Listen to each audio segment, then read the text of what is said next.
We're doing a mic test. Make sure I'm too loud or too quiet.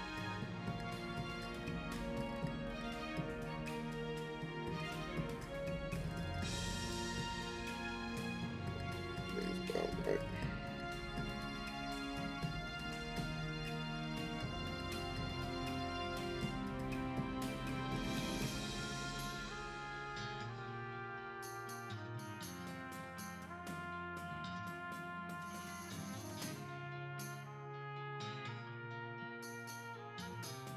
Jesus, chair. It's giving out. Alright, Q, let's do it.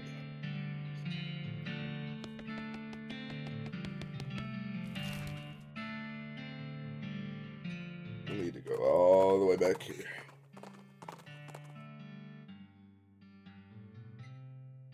Flash color catches your eye. Blah, blah, blah. Cactus bits. Ooh.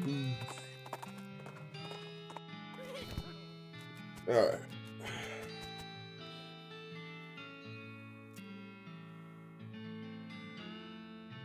Oh shit. Howdy, Bill. Howdy. Say, I don't reckon you found me a cactus lady yet. I found just a gal for you, Bill. Mean it, you? I sure do. She's a cactus-loving lady named Olive Garden, and she's a real peach. Give Cactus Bill direction out to Olive's Ranch, and he hitches right in the very next package. Alright, Godspeed, Bill.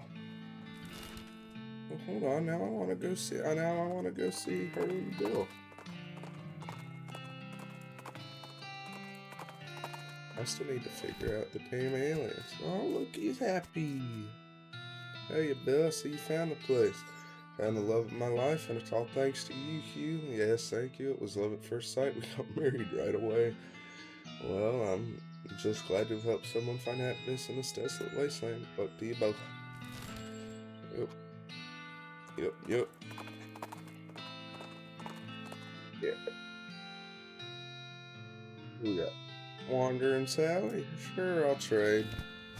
What we got? What you got?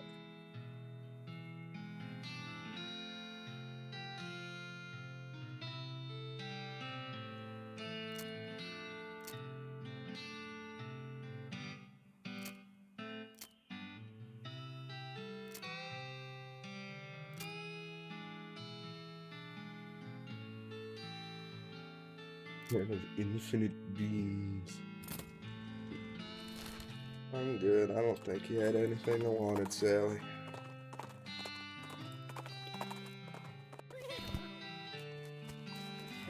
One more screw now.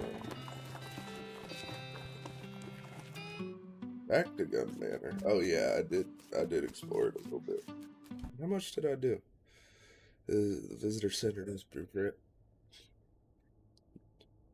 bereft of any employees? Where the heck is everyone? Let's find out. I've never seen that word before. Alright. Carriage house door is locked. Isn't there a main door? Oh, hello. It's a lady carrying some weird equipment. Excuse me, you work here? Who, me? No. Nuts. What? Can't find any employees in the gift shop either. I haven't even started the shop yet. It's already a pain in the neck.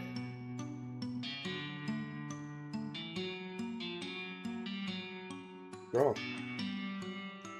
Well, I can't get inside. Miss Gunn hired me to come out here and deal with a bunch of spooks that are haunting up the place, and I can't do that if I can't even get in the front door, though. Like ghosts.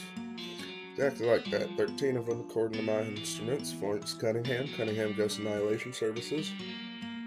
That's me. Interesting. What do you annihilate them with? Science. And I guess that weird kind of rifle-like contraption you're carrying. Yeah, it shoots science. Who's Miss Gunn? You've never heard of Terry Gunn? Should I have? Well, I think so. She's a pretty famous inventor. You've got her best-known invention hanging right there on your belt. She invented belt buckles? Wow. Guns. She invented guns. Oh, what's wrong with the front door? Front door? It's locked. No, not locked, no. So what's the problem? Okay, see, I'm a ghost hunter. I ain't a spider hunter. I don't hunt spiders at all. And there's a huge, gross, hairy, fanged, drooling giant spider in the foyer. So until either I find a way in, or find someone else to take care of the spider hunting side of this business. I'm staying right the frig out here, okay? I can see you feel pretty strong with specs. I do. Yeah, I can help you out. Well, hey, that'd be swell. You know, you look reasonably tough, and or Lily. Why don't we team up? I'll handle the ghost, and you can handle the things that aren't ghosts. Okay, let's go.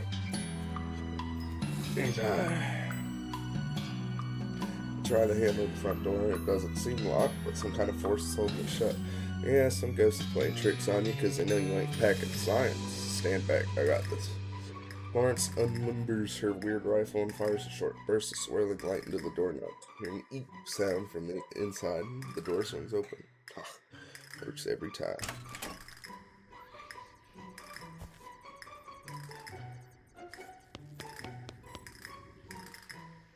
What's that, Florence? There it is. Kill it, kill it, kill it. Okay, dang. Just try to be a tiny bit cool about it. Kill it. Okay. Exterminate it. The small, non-threatening spider. Boom!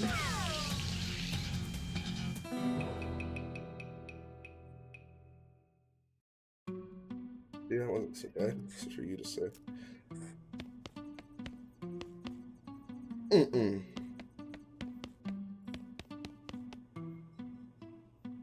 don't like that.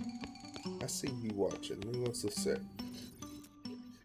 The house of Miss Terry Gunn, Teresa Terry Gunn, born 1847, built a stately, if architecturally unusual manor house in the late 70s, completed in 1877 using the proceeds from her famous invention, the gun.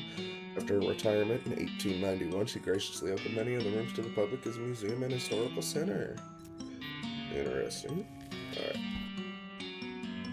Alright. As cold as a federal grant administrator's heart in here. I wonder what's causing that. You don't think it's, all that ice? You got it backwards. The ice couldn't be here if it wasn't that cold to begin with. That's science. Well, maybe the house's heat got shut off somehow. Well, we better see if there's a furnace or boiler or something. It'd probably be in the basement. Alright, let's have a look around. Cellar. Door is barred. You remove the bar from the door and hurl it out a nearby window. Alright, we're gonna go through the door. What are you freaking out again? What's that? Look at all those spiders. Just gonna stand over here and hyperventilate a little. Go on ahead. Yeah. It's just a bunch of box of old photos. They're all photos of boring people you don't recognize. Hi, Gary. Wow, look at the big cave. How square it is being. Oh.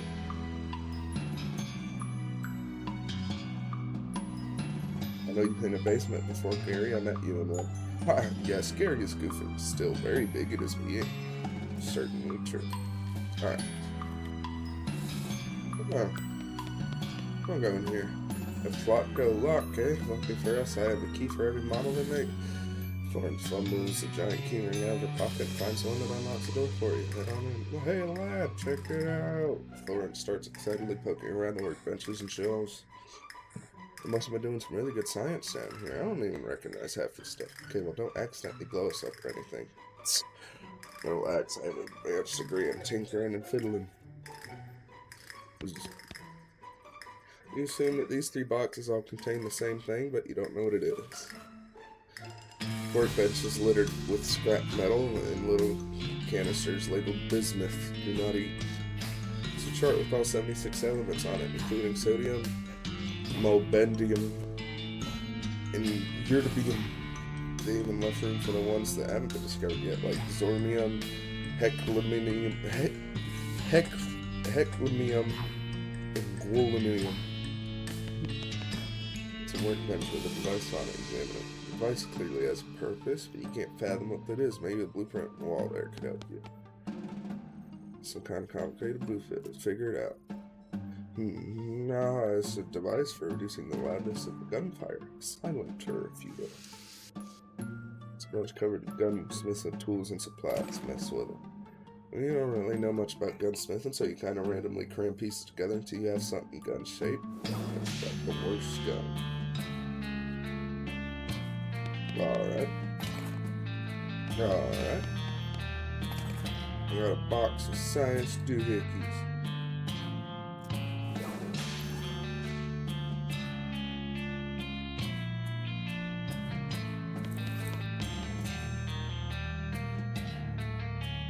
This is skinny. Compadre, she raises my bed. According to my weight instructions, 13 goes 4 on the first, 4 on the second, 5 on the third. Found some. Wow, Zinnium coated diet meat. Lawrence attaches one of the science doohickeys he gave to her to her backpack. Her gun damage has been increased and she has a new skill. Alright. Well, let's go back out since I can't do anything in here. What horse look inside this thing? And bones and pants. Double silk pants. Big can of paint. Paint's on. Boo! Alright. Bleep then.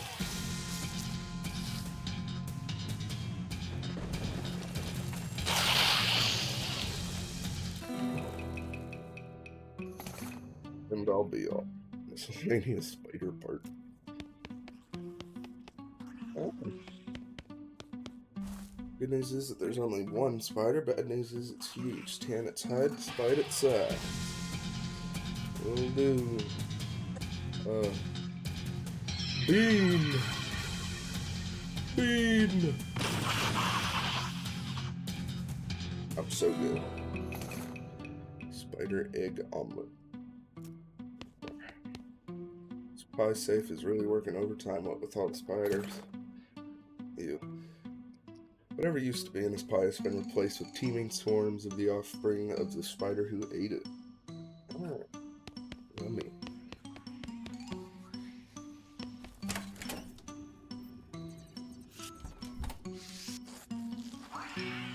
I'm gonna just clear out the spiders first.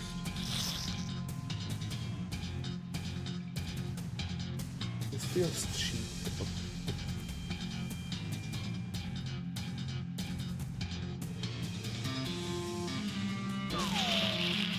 I'll make it a little interesting.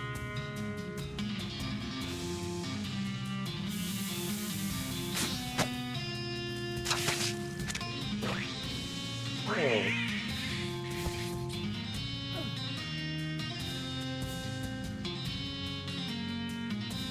Boom.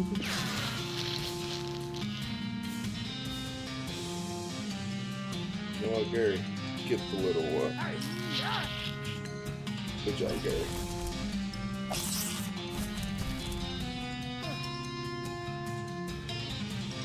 Boom.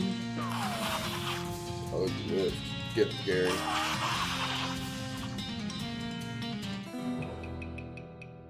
See Gary. Hello. Oh, geez, somebody's trapped in this cocoon. It's a mannequin. Boy, the spider must have been super disappointed. Why was it moving? Yeah. It's a creepy mannequin from this thing. Yeah. Alright, we ain't dealing with all this.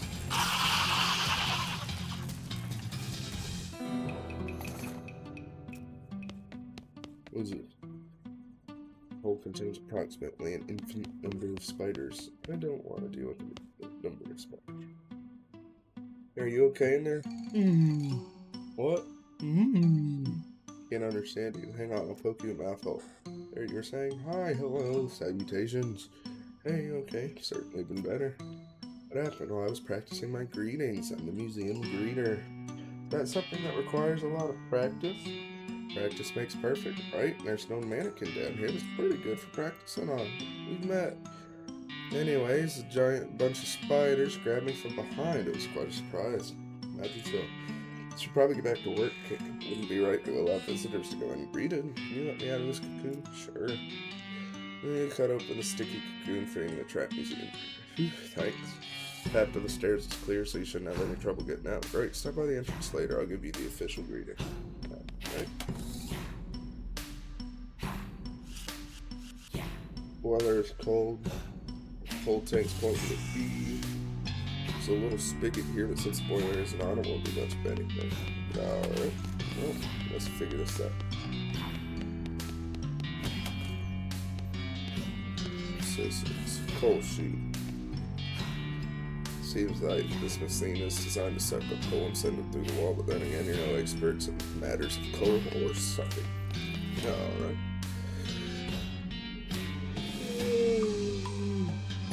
You holler for Florence and she comes over to you. Oh, Nelly, hold on a second. The ghost. These things are dangerous and wasn't expecting to see any of these here. What? You're a ghost hunter and you're specifically here to hunt ghosts. No, that's just ghosts. This is a ghost. A greater haunt originating from spectral transmissions. Totally different from a ghost, except for the name you mean. Anyways, those things can be pretty tough. Heck, I knew I should have brought a bismuth bomb. What bomb? Bismuth. It's a sort of silvery metal that screws the spectral energy the way iron does with magnetic energy. Where do we get a bismuth bomb? Bismuth. Normally, I just make them myself in my lab. So much for that idea, though. Oh, that workbench we find out earlier and the stuff we need. Let's go make the bismuth bomb.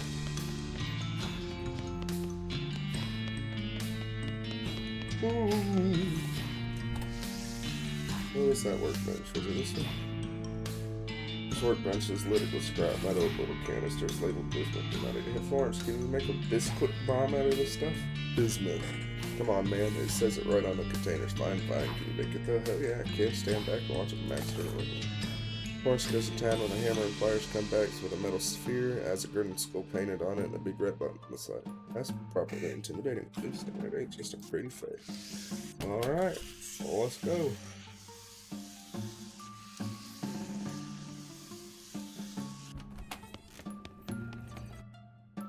Florence holds up the bismuth bomb and gives you an excited look.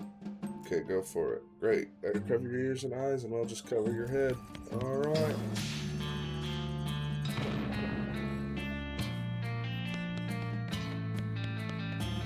It's just a trickle of coal, so coal is a huge pile.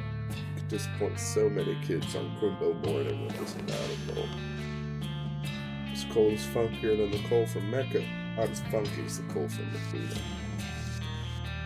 Big old cart of coal. Go under the word machine now, so you should be ready to go wherever the word machine goes. Oh, so you shoot up on it. Nope, that's not really what I wanted. The remains of a coal delivery man. His bones are charred as though burnt in some kind of coal man stove. You and Manor carriage house, Steve. Smells like coal, but it's empty. It's a huge amount of food in various stages of decay. Maybe someone trying to start a compost heap. That would be the terrible explanation anyway. Investigate. Dig through the trash and find a single item of non-trash and got a jumbo shrimp fork. This fork is too large to eat even the largest possible shrimp with, and it's made of solid silver. Rich people have no sense. Does extra damage against cows and other demonic creatures. 3 mixing. It's better than my rock hammer. Ooh. Hey, my big fork. Alright, let's go back down. Alright.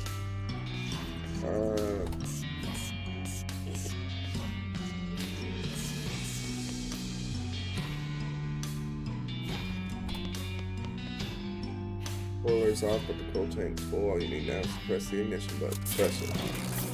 Boiler clatters to life as the tank full of coal begins to burn. Well, let's just do that. Turn it on. Pour a little bit of boiling water onto the dirt floor, making hot coal. Turn it on. Turn it off. Turn it off. Turn it off. Turn it off. Turn it off. Turn it off. Alright. What is up, Biffy? Hi, Hetty. I'm playing this very adult-looking game.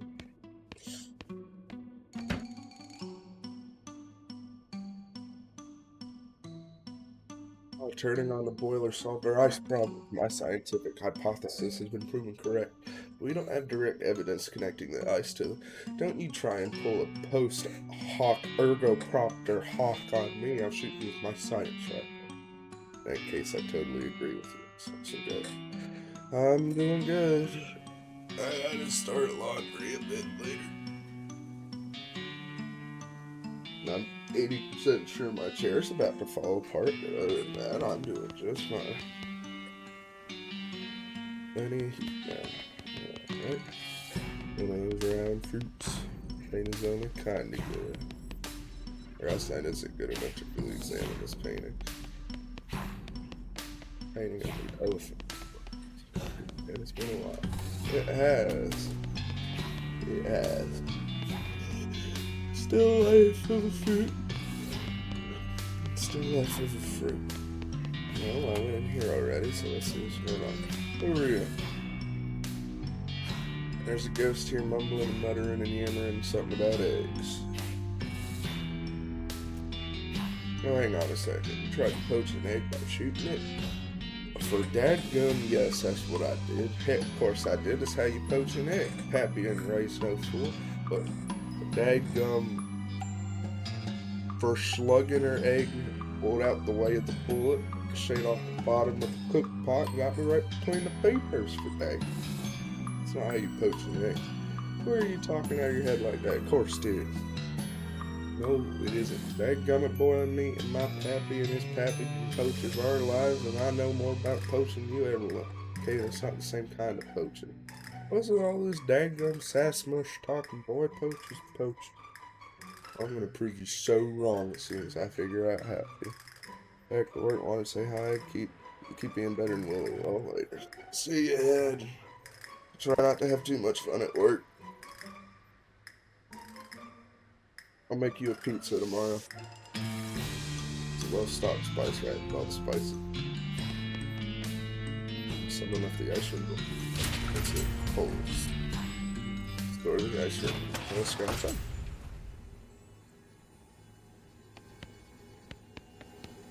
Eggs, frozen food, unidentified matter.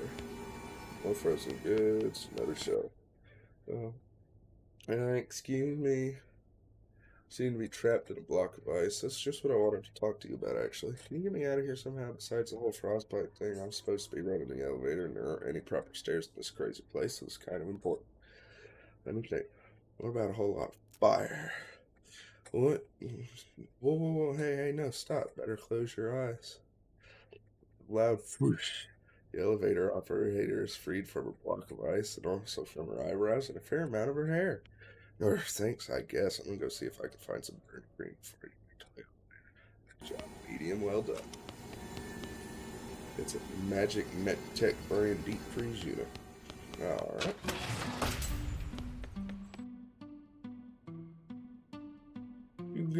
You guys think you can teach my granny to... you are not speaking English. Oh, I made her angry. Oh, great, it's you. Welcome to the elevator. At this point, all we could do is go to the second floor. Just the second floor. The button for the third floor is missing. If you want to help, maybe you can burn down the entire manor and dig it out of the ashes. So yeah, I'll stay on this floor for now.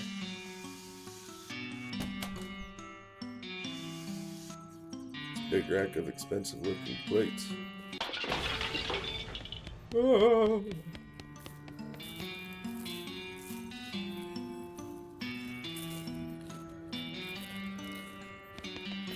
What's going on here? This ghost is cramming his face with invisible food. Maybe he's the ghost of an emperor. Hey, buddy. Hey. Oh. Come on, man. At least use a napkin or stick your pinkies out or something. Oh, hey. Sorry about that. I'm so hungry. What's going on here? Swader doesn't know how to make ghost food, so he's just giving me imaginary food and hoping I won't know the difference. I feel kind of bad about dragging him into this mess, so I've been pretending to eat it to humor him. I'm starving. You need some actual ghost food? Maybe I can help you out. Oh god, yes, please. Specifically, what I want is a bowl of chili. A bowl of chili without a gun in it. Okay, y'all. What? That's what I'm craving. Guess it's probably because of how I died. How'd you die? Well, I was eating some chili, and it had a gun in it. Did you choke?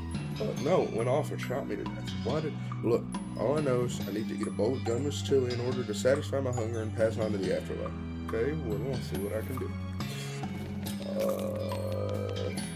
Hearts laden with dishes. It's a deserted dessert party. Right. Okay, it's not entirely deserted. It's only deserted of desserts. Just dessert. I'll blowtorch. What did that say? I accidentally moved.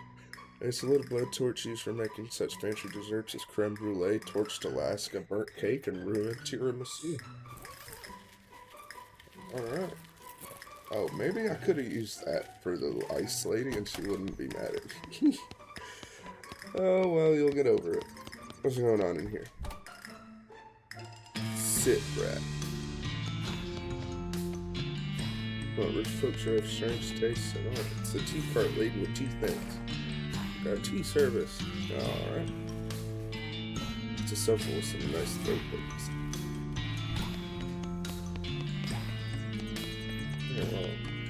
Alright. Oh, great.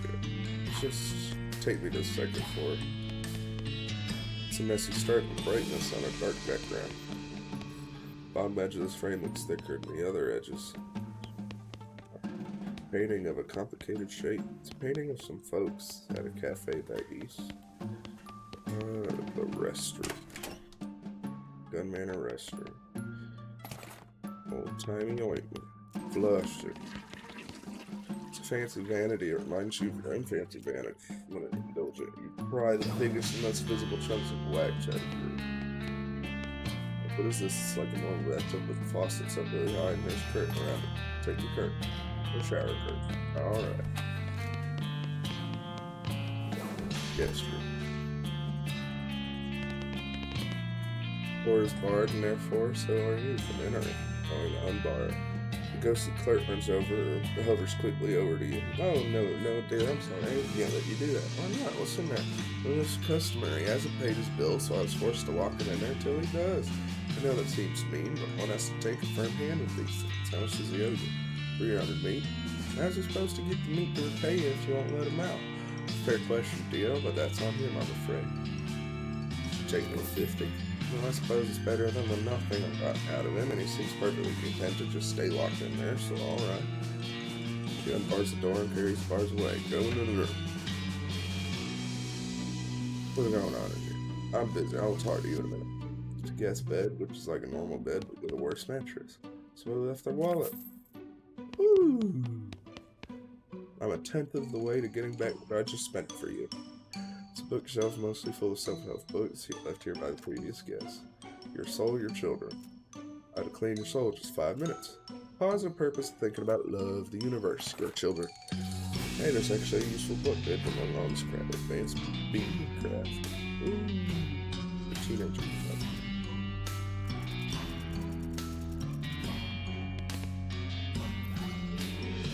Learned. There's a whole new set of recipes for ice cold bean based desserts. Gives great northern blizzard a spell which steals cold damage. I'll learn great northern blizzard. Study the beans dessert recipes and practice conjuring up various configurations of frozen beans. Fortunately, at some point the book got completely covered in a stone drift and now it's all soggy and ruined. Whoa. Look in the mirror. Alright. One of the museum employees is sitting here reading the magazine, as you can see. Congratulate him on his newfound freedom. Congratulations, I freed you. You're free. Well, free from what? Well, from being locked in this room with nothing to do except read that magazine. Ah, so you freed me from having an excellent excuse for not doing your crappy job. You freed me from the burden of relaxing in here instead of emptying trash cans, cleaning toilets. Great. Look, you're a real hero. Just lock the door again. Oh no, it's too late now. I'm free. Free as the wind blows. Free as my job blows. Thank you. Welcome. Please take in the chair. Welcome. Pain is real, but the pot is fake. What's going on in here? Door's locked. Wait for the clerk to look the other way and quietly pick the lock. Alright. What's going on in here? Mirror on this vanity doesn't work. Table's stationary, but there's no stationery on it. I didn't want it to. Dangerously sharp leaves, you should leave them alone. There's a nice landscape wall on the painting. I didn't. Painting of the countryside is nice, but there's nothing very interesting about it. It looks like the sort of thing you find hanging over the bed in a mispriced hotel room or a bed and breakfast, come to think of it. This is a little weird. It's hanging over a step ladder instead of the bed. Maybe the last occupant was a really short art aficionado. Let's take a closer look. Happy little trees. Oh hey, according to the signature, this is an original Darius Clee. Never heard of it. You know, now that you're looking closely at it, it seems like the painting's sticking out from all you expect. Take it off the wall. What do you know? There's another painting underneath it. A painting of a safe. This has nothing really old if it's got jokes of this vintage. It's a fairly realistic painting of a wall safe with the caption, "Ceci n'est pas un coffre-fort." You take the wall safe painting off the wall, and behind it is, of course, a wall safe. Of course. You inspect the large wall safe, which is securely locked. Practice safe. Safe swings open, it's empty apart from a rolled up poster of Rita Hayworth. There's more to this. Search it. Determined to not have gone through all this nonsense for nothing, you carefully search the empty safe. Eventually, there's a click, and the back of the safe swings open, revealing a secret passage. I guess that extends the step. Go through. Alright.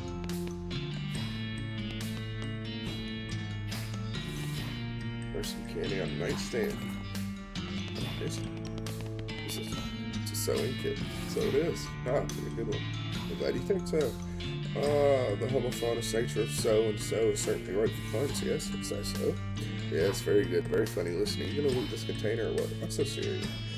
You're kind of driving the joke into the ground now. It's getting really tiresome. Not really tiresome, only so. Just come on, let's totally stop being funny. Say so. Yes, it is. Are you just messing with me? Do you not want what's in this? I do want it. I want it so bad. Look, Hugh, you're starting to get on my nerves now. So what? So what is it? There's an item in here that you need for progression, and at this point, I'm sorely tempted to not give it to you. So don't give it to me then. Oh God, just take it, okay? Take it and get the hell out of the script. Thank you so much. Please just leave. I'm not talking to you. This thing anymore. Okay. Armoire is bigger on the inside than it is on the outside. Get through it. Hello. Hello there. You left me. Oh, no, not at all. I wouldn't do that. Of course you wouldn't. Nobody ever laughs. I never made a single person laugh in my entire career. That's a left turn I wasn't expecting. What was your career? I used to design gags and penalties, but I was terrible at my job. I couldn't come up with a single novel idea. Conversation seems oddly familiar. See, even my very presence is unoriginal. You're looking too hard on yourself. I bet you invented all kinds of good stuff. My best invention is fake vomit. It looks just like fake vomit, but surprise, it's real. That was the one that got me fired. What a couple of these you invent. You must have had a good one. Well, I invented a can of mixed nuts as a spring in it, so when you open it, nuts spray out everywhere. It was kind of funny.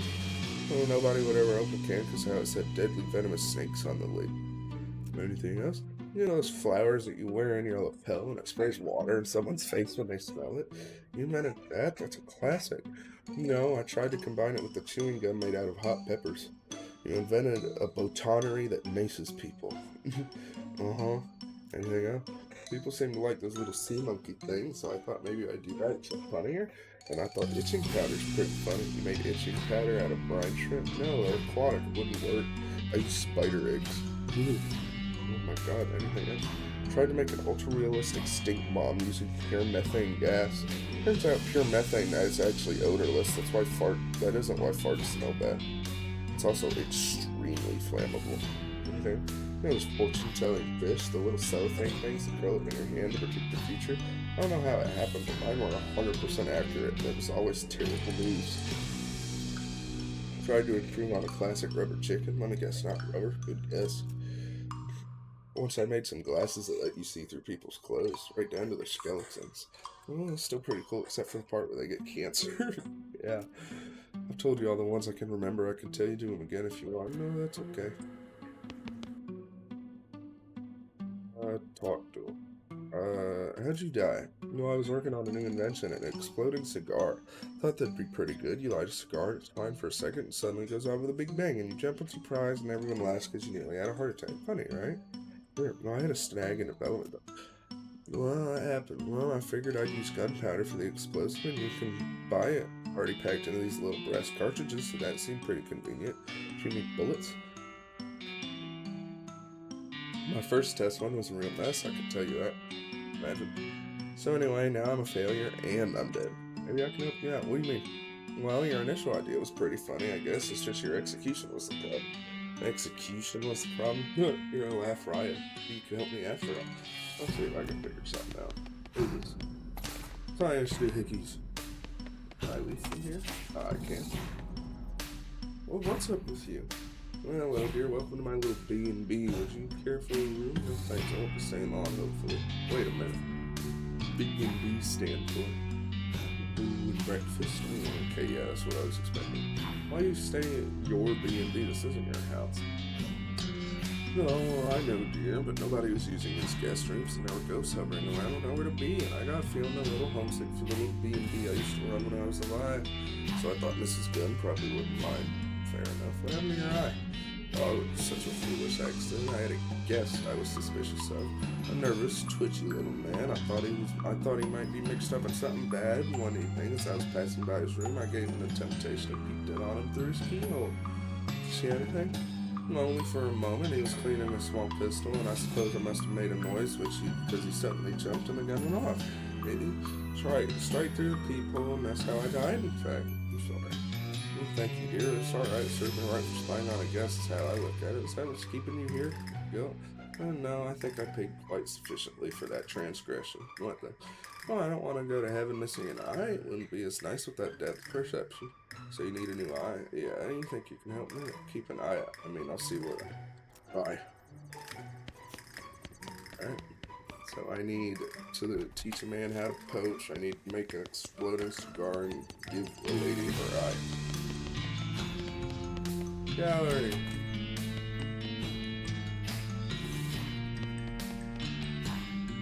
Oh. Oh. Ah. Teas. Bunch of teas of different typefaces. Hats. This one's more avant-garde, I guess. Cats. These are 3 kinds of tattoo that have been invented so far. Stats. It's a list of statistics about the gallery. Teas, statues. Teas, tats, stats, states, statues, statutes, state. It's a list of all 45 states, including Mississippi, Rhode Island, and Utah. You wonder what'll get annexed next? Maybe it'll be the East Alabama territory. Wait a minute, the stat spike said there were only 3 statues. Get closely at the statues until you find the one that you're pretty sure is just a guy covered in fire. Hey buddy, what are you doing? Look, I'm 95% certain you're a real person and not a statue. What are you doing? I'm a statue, go away. Okay, now I'm 99% sure. Go away. What's your name? Paul, go away. I'm Paul, and you, what are you doing? I'm pretending to be a statue so the ghost won't get me. Go away, you blow my cover. Okay, I'll see what I can do. Silvano, corpus delicti. Objection. What are you objecting to? Your face. Overruled. What's your problem? Ugh, this legal stuff. You'd never understand. I don't have that. Oh yeah? Try me. Fine, what's the maximum legal caliber for a civilian handgun? 800. 100. Try again when you actually know anything. Okay.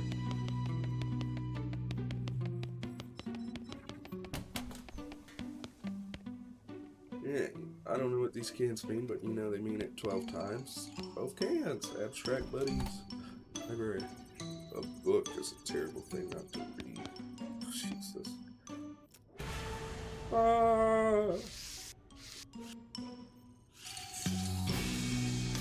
This ghostly librarian is glaring at you as if daring you to make a noise. Excuse me, but shh.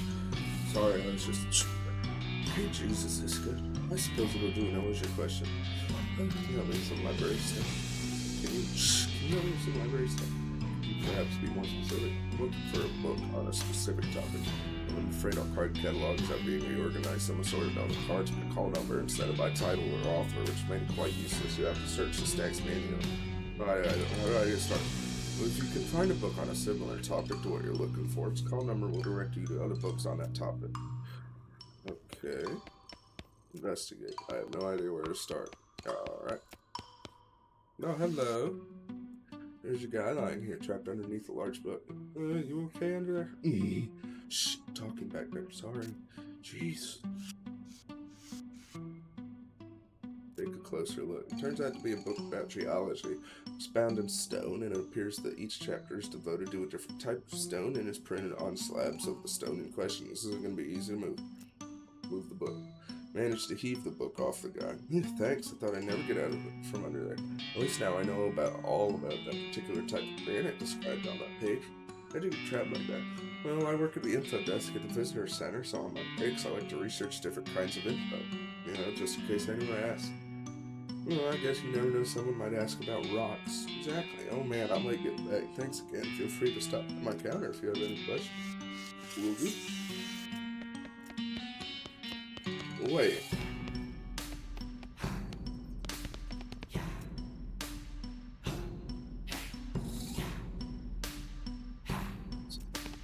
I wanted to read what that says. It's a big dictionary on a pedal. Come in handy if someone tells you to look up something and your thumb waggles.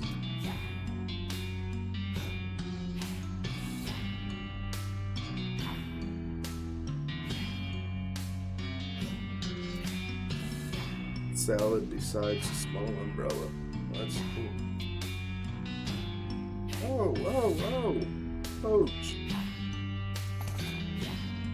Poach. Slow cooked by immersion in water. Shoot an animal. See, I told you that ghost in the kitchen every 2 minutes. Let's do something else up.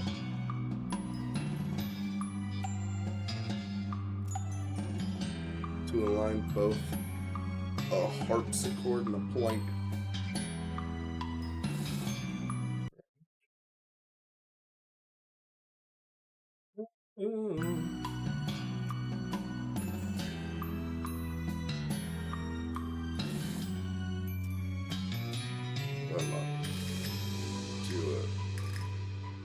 Okay, that's not how that works.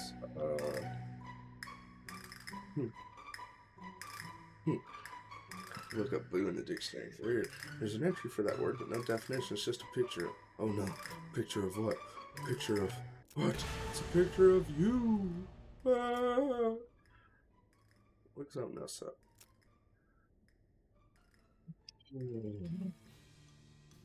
Pizza. Someone who yells at flowers for dessert recipes.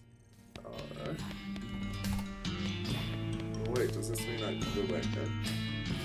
How many people do the elevator operator the button you found? She sticks it into the empty button hole that's on the elevator door. How many people do you have to set on fire to recover that button? Jeez, you sure know how to hold a grudge. She glares at you. Which floor do you want to ruin next? I want to go back to the first floor.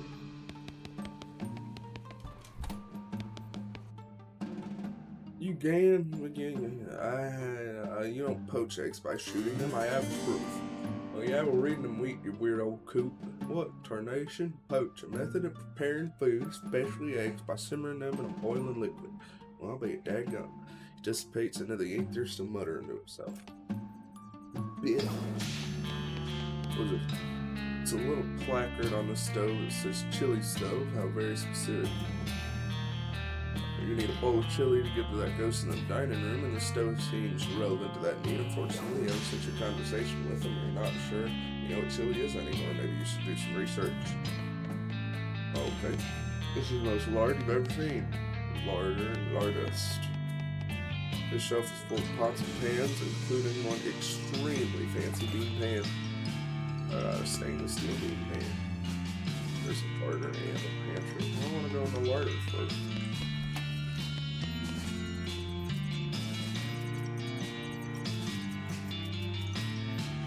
That's gonna be food on the shelf is all decorative. The shelf is almost all fancy French stuff you're afraid to eat. There's some caviar. You've always been curious about that. Cans of every shape, size, and food you don't like. Wait a second. Eureka! These cans of string beans are exactly 1.2337 inches in diameter. Must have packed the beans lengthwise. Oh, weird. What you thought was a framed photograph is actually a window. Why does the larder have a window? And why is this ghost standing motionless in front of it as if he were a framed photograph? Excuse me, hello? Grab him by the shoulders to shake him. Grab the ghost somehow and shake him until he rattles. Peace! Cease this activity at once. Sorry, I got a little carried away. Now that I have your attention, how about telling me who you are? Ah, you don't recognize me? Oh god, he's French. Ah, you do not recognize me, Jean-Francois Lourdes. Soot, I'm simply mimicking the photograph would not be sufficient. Without it, how will anyone know I am the most famous Frenchman to have ever visited Manor? A lot of Frenchmen visited. Besides having the distinction of being the most famous Frenchman to visit Manor, Was is the first Frenchman to visit Gun Manor, and the last as well. How'd you die?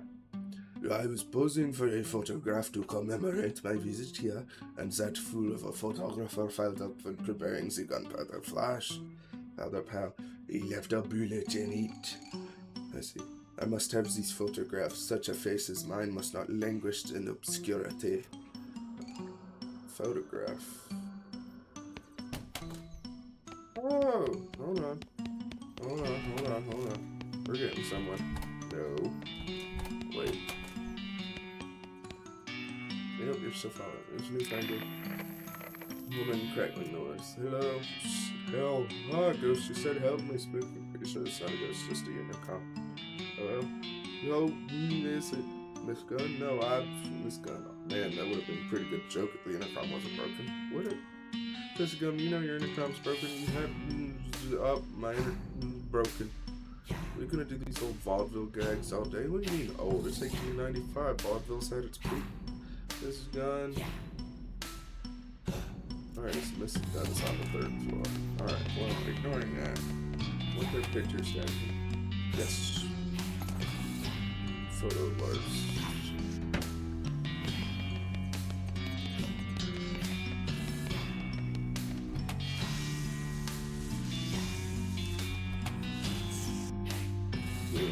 Will you have returned? Have you recovered the photograph? I don't know if it actually looks like you here. Not marvelous sort of resemblance. Yeah, it's a pretty decent picture. Good thing like travels faster than bullets. That my image will not be lost to the ravages of time. Mercy behu, my friend. Hangs the photo in the window and dissipates. Auf Wiedersehen. That was German, but we will ignore it. Rack pants, pants, more pants. Pants, and hey, they're your size. Pants, and yeah, more pants. I was busy. This ghost is running around like crazy, or hovering around like crazy, searching racks of pants or trousers if you prefer, but we take pants here in the Western territory. Roll. He seems too preoccupied to take any notice. Anticipate his movements. Pop up suddenly in front of the ghost just as he turns a corner. Hi! Oh, jeez, buddy, and you're scared the death out of me. Sorry, I was just wondering what you're doing. Well, I'd have thought it'd be obvious. I'm looking for a pair of pants. You ain't got no legs. I know. What do you want pants for? Nostalgia? I see. What kind of pants you looking for? Kind without legs. Legless pants?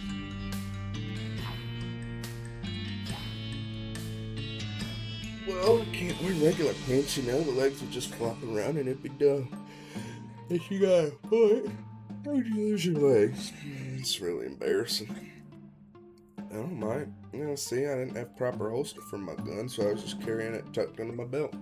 You know, trigger snag when you went to drop, huh? Yeah, right, it gets worse though. I was wearing one of those gun belts with the slots all around for you to stick the bullets in, you know? Oh man. Yeah, the chain reaction blew off the entire lower half of it. Wow, so that's how you died? Yes, that's how I died. Keep an eye out. Alright. What was this here? Oh yeah, I need to learn chili.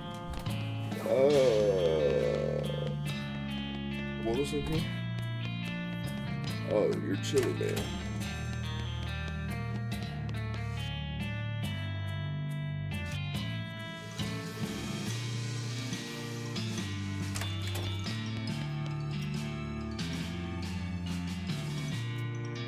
Savory soup made from beans, spices, and a gun. Huh.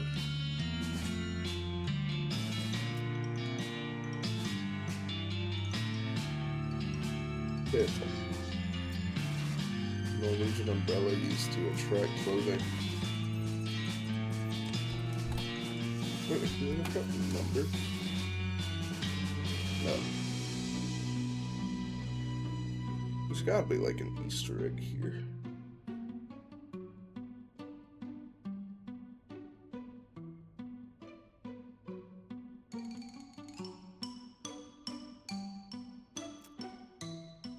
A weeble without a soft umbrella.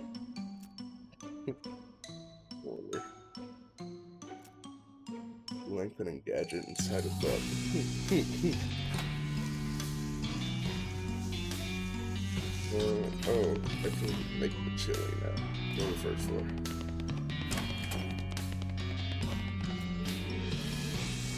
You need a bowl of chili to give it that ghost. According to the dictionary, you need some spices, some beans, and a gun. But wait, except you're trying to make chili without a gun.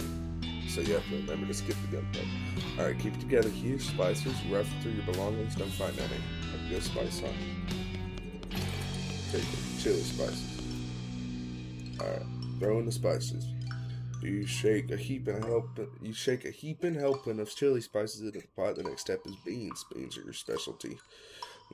Beans, a mixture of spices and beans is bubbling merrily. Now for the final ingredient. No, gun. Restrain yourself from adding a gun. Step back and admire your handiwork. It's not according to Hoyle chili because it doesn't have a gun in it, but it is chili with no gun in it, which is the thing you're after. Chili sin pistoles. Alright.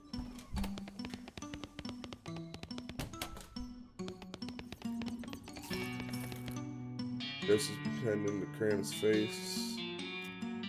I'm back, and I got a bowl of 100% gun-free chili. Oh my gosh, thank you. Something wrong? You say I could only eat ghost food. How do I... You need me to murder this chili?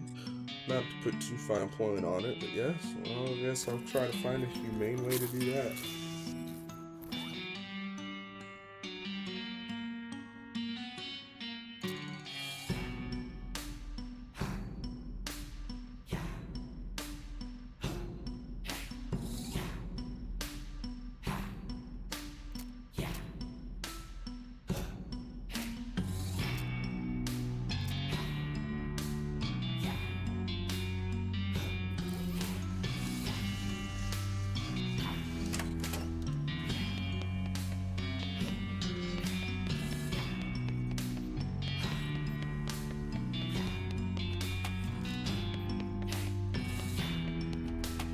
How do I kill a bowl of chili? The bismuth medic.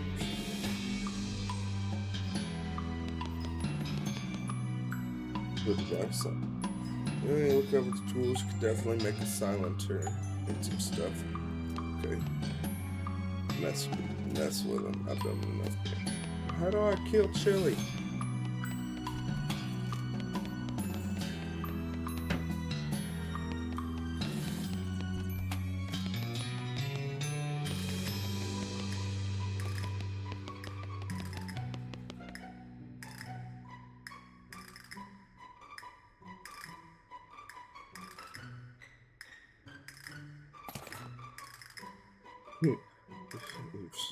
Science has to be done. Chili sin pistoles muerto.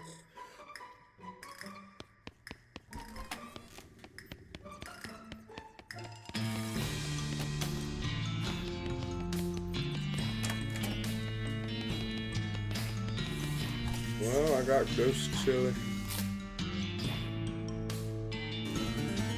Okay, tonight's your chili. Here you go. You hand the ghostly bowl of chili, and he immediately gobbles it up with a long, finally satisfied sigh, and he dissipates. Alright. Thank you so much for dealing with that ghost. I am exhausted. What are you even doing? Well, you kept demanding ghost food, but I don't really know how to cook except like nachos and popcorn. And just a regular kind, not ghost nachos and popcorn. But he was really insistent, so I figured ghost food is probably invincible, right? So I just pretended and gave him empty plates, and I guess it worked, even though it doesn't really make sense. Anyways, thanks again. I work at the snack bar in the visitor center. I'll see you around there. Alright, see you later. Parts laden with empty dishes. Alright.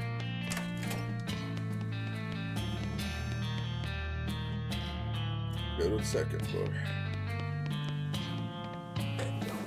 I don't think I didn't grab anything I want her. And I need to do pickle.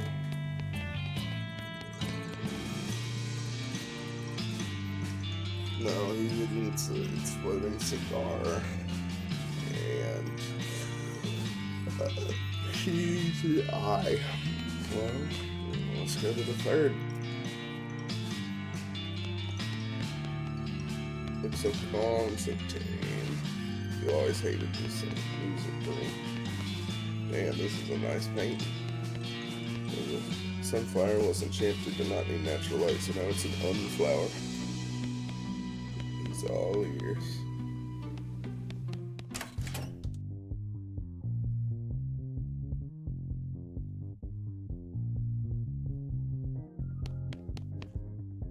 Trust this horse. Music's creepy. It's full of baby supplies you don't understand, like feeding wipes and teething diapers. This teddy bear has been comprehensively and enthusiastically disemboweled. Oh hey, stuffing would be perfect for a silencer. Sorry, Teddy is frustrated. Like, this is where the creepy music's coming from. Composition of the painting is bad in every way.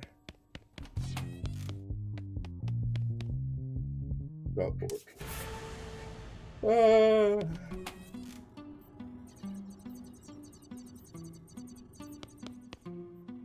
Toy box. Stuffed gun. Not less macabre than we were expecting.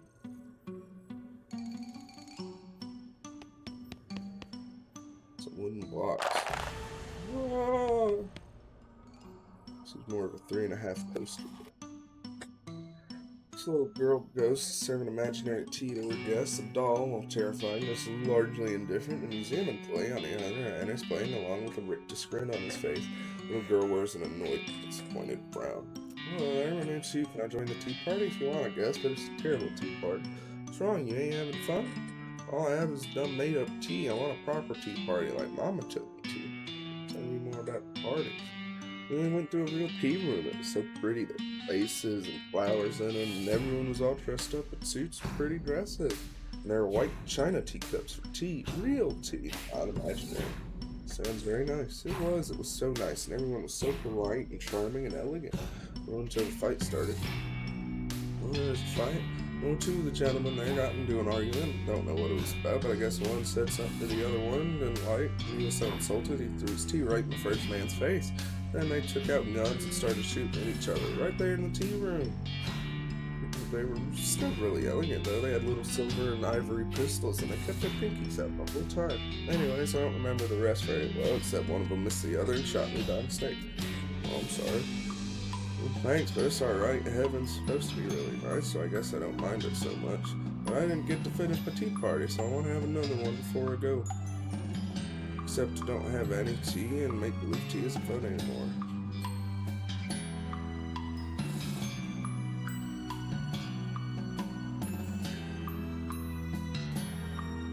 Oh.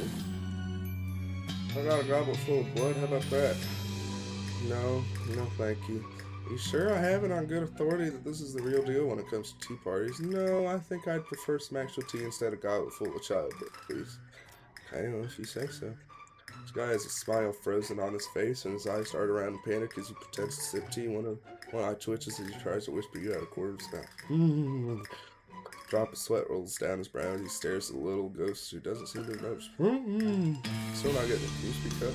Saying to shake it. If he were holding an actual teacup, probably would have shattered by now. He hisses at you from gentlemen. Oh! Sorry, can't understand you. Oh, you're on your own.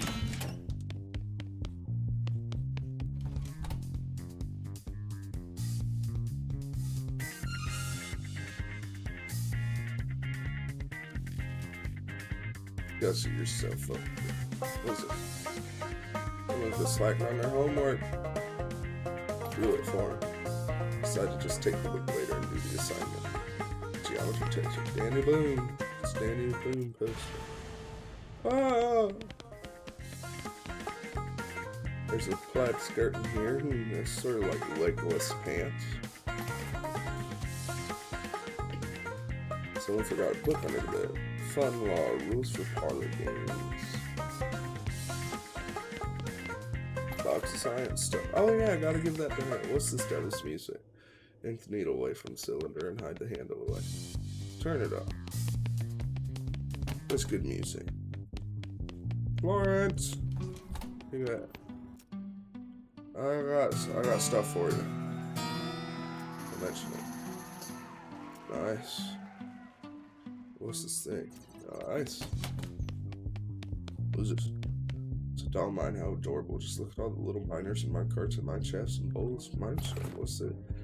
tiny stick of dynamite stuck in a little borehole. His toys interactive. Tiny stick of dynamite. You know that firecrackers are just tiny sticks of dynamite, and this is an even tinier one, and that pumpkin is technically a berry. I did actually know that about the pumpkin. Somehow. We won't, Gary. Hey Gary, no, never mind. Oh, what? I was gonna ask you how goblin children work. I think the best case scenario is that the answer is merely incomprehensible. Very simple it is being. A goblin is popping, and then a goblin is many. Many new goblins are like clones. What do you think we should do next? Hooray, hooray, Hugh. Wow, the day you're saving it. Gonna do it. Come on, Gary. Any other ideas? Gary reminds you, promised you guy, the Alamo mentor, look for his daughter's bracelet. Geologist, interesting rock.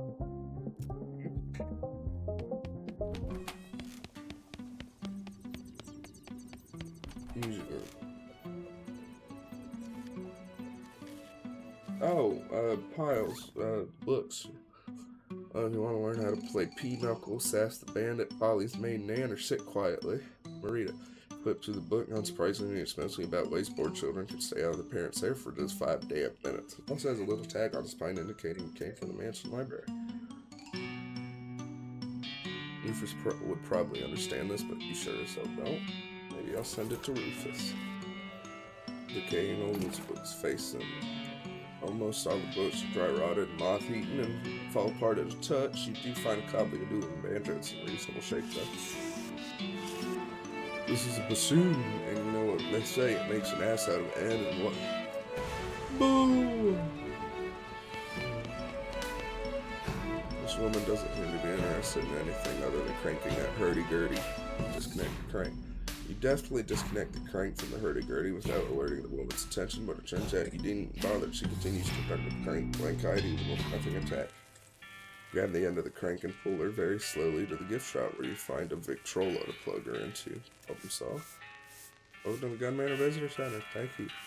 I'm going to go. Would you really just take me all the way outside, goddammit?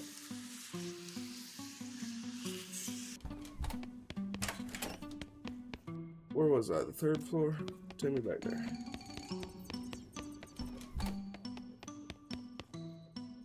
Without that lady here to crank up the hurdy-gurdy, it's neither hurting nor girding. Alright. There's some sheet music on the piano. Grab it. I got blank sheet music. Well, it's weird. It's blank. Let's play dueling banjos. I can't play dueling banjos by myself. I don't have enough arms. Florence? Sorry, I only play the bagpipe. Not very well. If it's bagpipe, how do you know?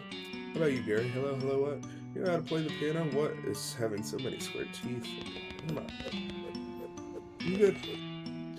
This is a ghost of an orchestra conductor, unless he's the ghost of someone pretending to be an orchestra conductor. Either way, he's very agitated about something, or he's conducting Flight of the Bumblebee.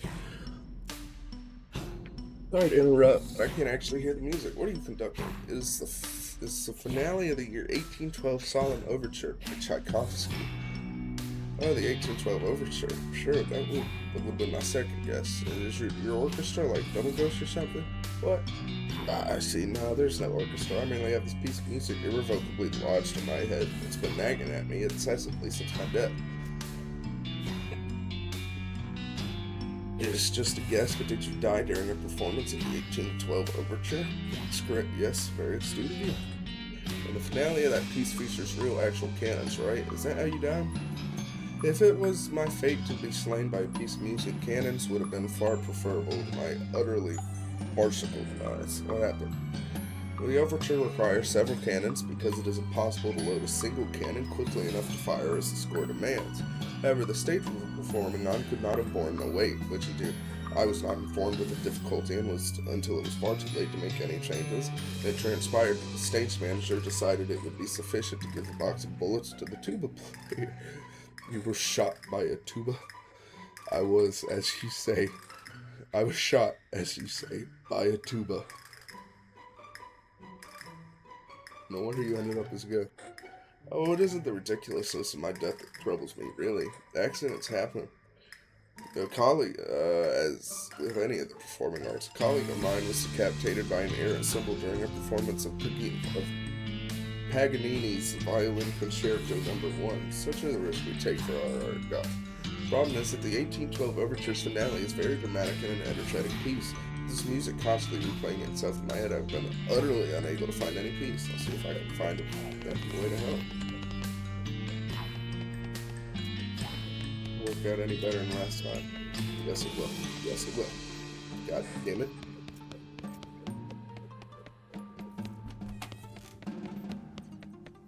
I write music, Miss Gunn. This door is locked and no earthly force can open it, but maybe, well, a whole team of horses would look good while getting one up yet. No, yes, who is it? Miss Gunn, I'm Hugh Jaffs. Are you with the Ghost Extermination people? Yes, ma'am. Florence Cunningham, Ghost Annihilation Services. He was my assistant. What? Who's the county licensed ghost hunter here near you? Okay, fine, I got it. Have you been able to exterminate all ghosts that still feel haunted? 10 of them left, according to the scanner. Still working on it, ma'am. Don't worry. Count on us. Alright, just let me know when you finish. Mr. Gunn. Mr. Gunn's manly in this room. It's a humidor full of cheap cigars. Grab one. Got a cheap cigar. Grab another one. Grab them up. Got plenty of them. No, I want more. This mountain at Mr. Gunn mostly burns garbage in this show. Alright. The guy doesn't notice you approaching until you're right next to him. He yelps in surprise and drops his glass on the floor and squints unsteadily at you. Then he takes a maraschino cherry from the bowl on the cart and throws it at your head. Hey, stop that. Sorry, just making sure you're not one of them ghosts. He drops another cherry into a fresh glass, pours a lot of whiskey on top. You one of the museum employees? Mm-hmm. Yep, that's me. What are you doing in here? Hiding. Buddy, I don't know if maybe you didn't notice, but this house has got ghosts in it. Don't say whole bunches of them all over. So I don't know about you, but I'm staying right here where it's nice and drunk and safe. Would you rather get out of here? Oh, I got all the booze. That is a booze. I'm really scared of when ghosts go boot, you know? They'll get me if I leave this room. Alright, any ghosts between this room and the exit. You say that. You say. So you say. You said. That's what you said. But they're ghosts. They could be anywhere. Except in here. Exactly. I ain't leaving without a guarantee that those ghosts won't grab me on the way out. But disguise you. Here, look, we'll use this white shower curtain to disguise you as ghosts, and then they won't bother you when you're out. That's a mighty fine idea, but dogs the back of spring. There's no eye holes. Curtain's got no holes for eyes. I won't be able to see. Starting to think you actually don't want to leave. No, we'll give you that idea. It's terrible. Shoot some holes. Narrow your eyes at him and blast some holes in the curtain. It's a pistol. Okay? Jeez, I get the picture. He grabs an armload of bottles from the cart, pulls a shower over curtain over his head, and staggers out. Alright. Struck. There's a few good bottles left. Manly's finest cotton candy schnapps.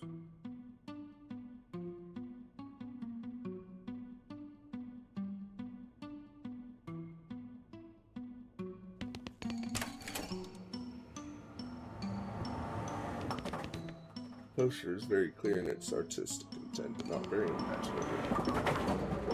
Bowling come out. The bowling stuff is extremely broken. Oh.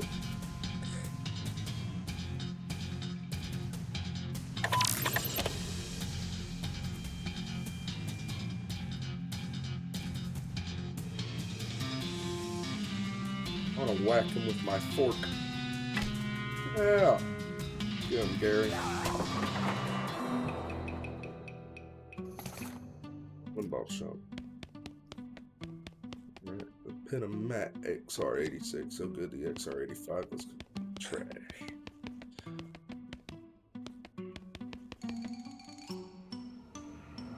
Oh, it's a farming. Okay.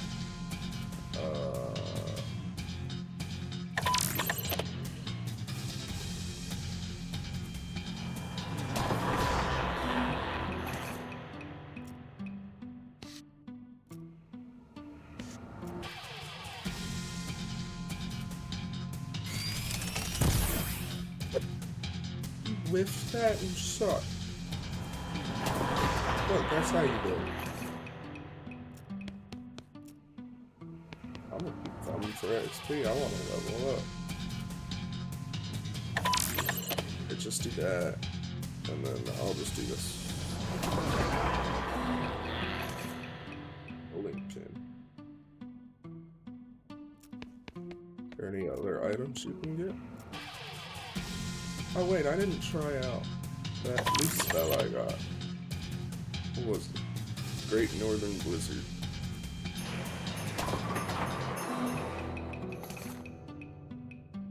That.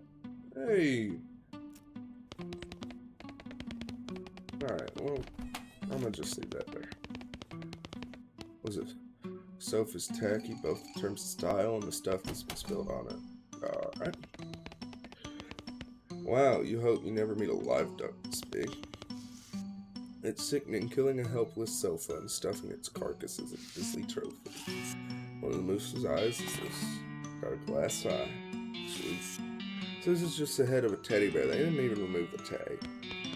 So many polyesters died just to decorate rooms like this. His antlers are made out of paper mache, apparently by someone who had never seen antlers before.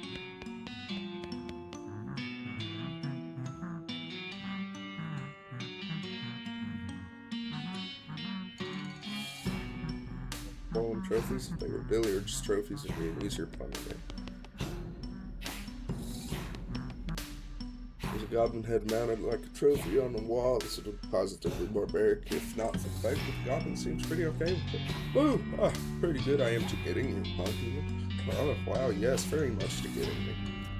Oh, what is happening here? Did Mr. Gunn hunting you into cutting head off? No, Mr. Gunn, a good human man, is being very friends. Inside one of his bowling ball bags, my sports are growing. Only headroom. Mr. Gunn to finding me and hanging up here for to chatting with. Great guy. Wow. You can tell it's fake since it was floating around the room setting stuff on fire. This was a photograph of a fish. Mr. Gunn was apparently really liberal in his definition of trophy. What's over here? This ghost is dressed up as a traditional safari hunter with the pith helmet and big white mustache, those weird khaki trousers that make it look like your butt has wings. He's inspecting Mr. Gunn's trophy collection, but doesn't seem particularly impressed. Hi, I'm Jazz. Oh, charmed. I'm sure. Lord Houston Benton at your service. I should give this guy a British accent. Oh, charmed, I'm sure. Lord Houston Benton at your service. What happened to you, if you don't mind my asking? Not at all, not at all. Oh, it isn't a very exciting story, eh, what? I was hunting lions in the plains of the Sparangeti. Blighters got the better of me. Ah, you're eaten by a lion? It sounds pretty exciting to me. Well, yes, well, not eaten as such. Sneaky bugger crept into camp and pushed a stack of ammunition crates over on me. Maybe I can help you. Help me do what? Well, I'll help you get whatever's keeping you as a ghost. Though now that I say it, there isn't much I can do to help you get revenge on a lion. Oh, no, it isn't revenge that's keeping me here. Good for that lion, I say. Turnabout is fair play and all that, eh, what? If I do wish he'd done it to marry the faithful, a better story. Why are you a ghost then? Both because of my one true regret, and I've placed the most dangerous game. I am definitely not going to help you hunt people. What? No, the most dangerous board game. Nobody was ever willing to play against me. Bally shame, eh, what? What's the game? It leads you over to a small table on which is laid out a board of alternating red and black squares with a little wooden disc painted red and black as well. Checkers. Checkers jump and scatter as the ghost stabs two large hunting knives into the center of the board. Knife checkers. What are the rules? Do you know how to play checkers? Yes. Do you know how to stab someone in the hand with a knife? Yes. I wish I didn't know. I need to adjust. Alright, I'll play. You yank one of the knives out the board, and Lord Houston instructs you to hold it left-handed. The rules are you may only attack your opponent's hands, and only when they are over the board. Just place checkers are played from where they land, but attacking the board directly is a foul, which awards the opponent a stab for each turn. It appears to be primarily a game of concentration, quick movements, and feinting aggressively. You start out the game by attacking quickly and fiercely to establish dominance and keep your opponent from developing his pieces. The strategy is somewhat effective, but Lord Houston doesn't scare easily, and he manages to feint a few pieces past your guard. You enter the mid-game more or less evenly matched to play intelligently. In the mid-game, you focus more on the checkers than on your knife work, maneuvering into some positions for some big gains. In the long term, you suffer a few minor nicks and cuts, but are well positioned for the endgame. Play craftily. Lord Houston spots a hole in your defenses. He feints left and quickly slides one of his pieces into the gap and right into your trap. You This moves his hand into the position you need to attack it with a hard downward stab. He easily yanks his hand out the way, and your knife hits one of your pieces on its edge, flipping it across the board to lay neatly in his back frame. Me. I say it's a foul to attack, boy. Sure, I wasn't, was I? I attacked your hand and you dodged it, that's all. You sneaky blighter. Play continues, but with the king behind Lord Easton's lines, you clean up fairly quickly. Alright, lad, I can see. Marvelous play, eh, what? Hold on. Gives you a smart salute, fades away. That was an easy way to with it. Make small talk with the head. Well, that was easy cleanup. Why was that? What's in here? Hello. Yo, Flo, what do you know? 1 left on the first floor, 4 on the second, 4 on the third. Does that go shooting pool? How can he interact with physical objects like that? Well, repetition and familiarity with an action reinforces the etheric feel, and with regards to that action, allowing it to overcome the restrictions of physical inertia. What's that in layman's terms? He's real good at pool. Looks comfy, too bad you're too busy to sit down. It's a rack of billiards cubes. What a wobbly billiards cube. Spittoon. There's a beautiful spittoon here. Bright and shiny, beautiful spittoon. Gimme. Oh boy, oh yeah, come to Papa. What are you doing? No, nothing. What are you doing? Looking at someone who's kneeling next to a spittoon with the apparent intention of sticking his whole entire face inside of it. You jam your hand into the spittoon up to the shoulder and find nothing. Brass bucket is shiny and clean, outside and in, clean as the day it was born.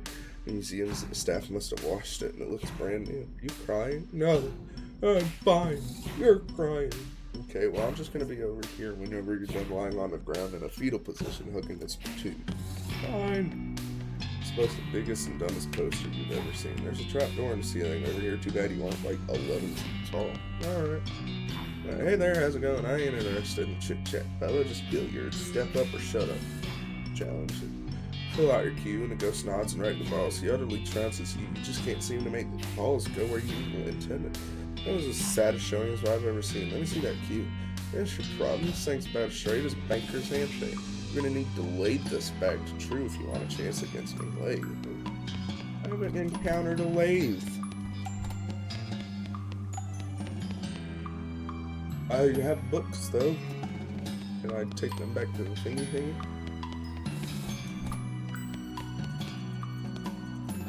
Excuse me.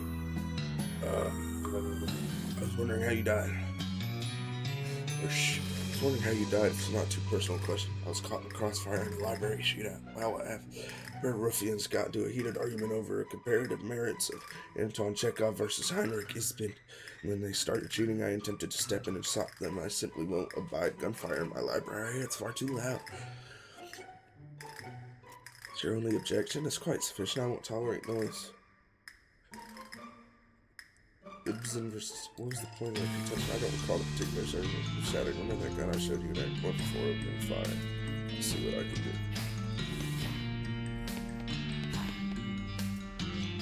You have 2 books you could put back, Fun Law and Doing Bandos that go on different shelves. Let's do Fun Law. When you find the shelf where Fun Law belongs and you put it back, the next book on the shelf is entitled Gun Law, which might even be more entertaining. I got the basics of gun law. When you find the shelf where Dueling Bandos belongs, put it back. The previous book on the shelf is entitled Duel Law, which seems to be about the legal issues surrounding dueling. You never know what might come in handy. Noted. I need to turn my phone on so I can see chat and be a good streamer.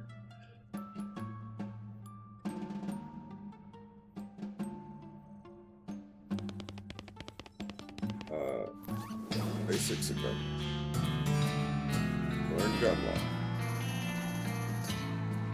You learn basically everything there is to know about gun law. Now you can be the prosecuting attorney and defense counsel in addition to judge, jury, and executioner.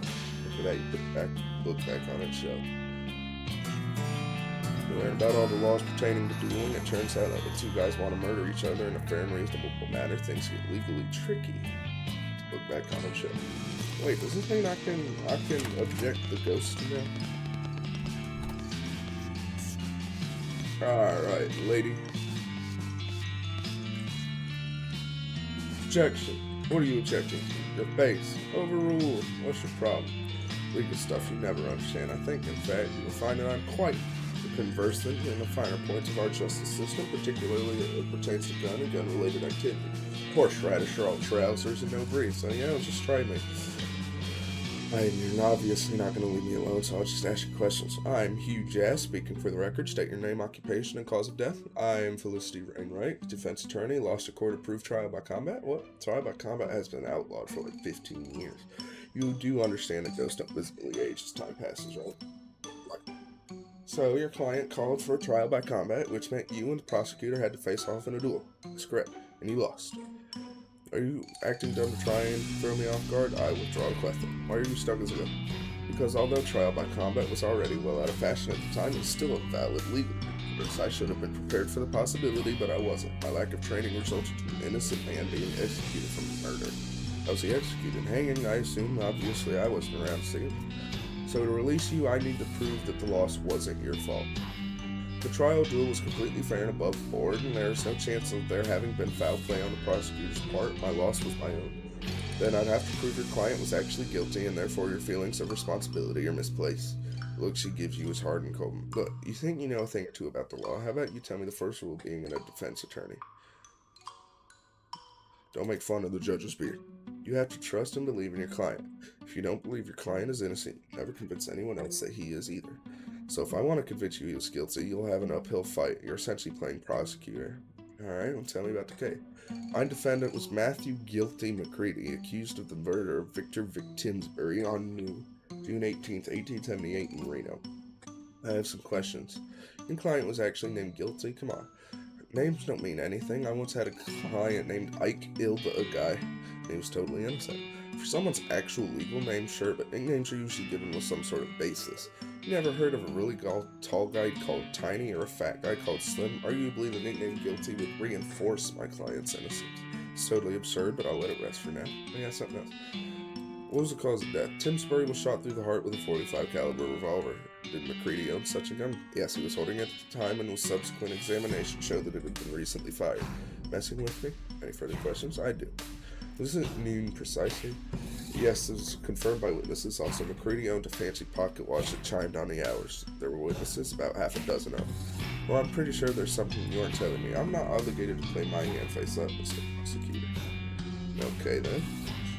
Hang on a second. Shot with a pistol in front of witnesses at exactly noon. Was this a duel? So you can add two pistols after all, was that? Well, as luck would have it, I've just recently read a whole book about duel law. What, why? No reason. I just happened across it in the library and thought it might be interesting. You read an entire code of law you found at random just for the heck of it? Yep. Let me do a quick review. A duel is legal provided it's between exactly two people at a specific prearranged time and place using the same or at least essentially similar weapons, and they have to either face each other down and quick draw at the appointed moment or do 10 paces stern and fire routine. Is that right? It's the gist of it, yes. So I guess I'll start with you telling me the facts of the case, and I'll interrupt you rudely if I have any questions. Alright, but if you push me on trivial nonsense, I'll get mad and you'll have to start over. It seems fair. McCready and Timsbury got into an argument in the saloon on the evening of June 17th. Apparently, Timsbury accused McCready of cheating at poker. Go on. The bartender yelled at them to take it outside, but since it was dark out, they agreed for a duel the next day. And that the 18th, you said? Yes, June 18th, 1878. I have a question. Why didn't they just not fight? What? Well, if a fight breaks out in the heat of the moment, that's one thing, but they cool off enough to schedule a meeting for the next day and still go through with it. A card game is a heck of a thing to get killed over. It's an honor thing, I suppose. That and they were each confident that they wouldn't be the one getting killed. Yeah, it's dumb, but it's also extremely immaterial. Toxic definitions, masculinity, and the general lawlessness of the frontier are not what's on trial here. Fair enough. Yeah, something else.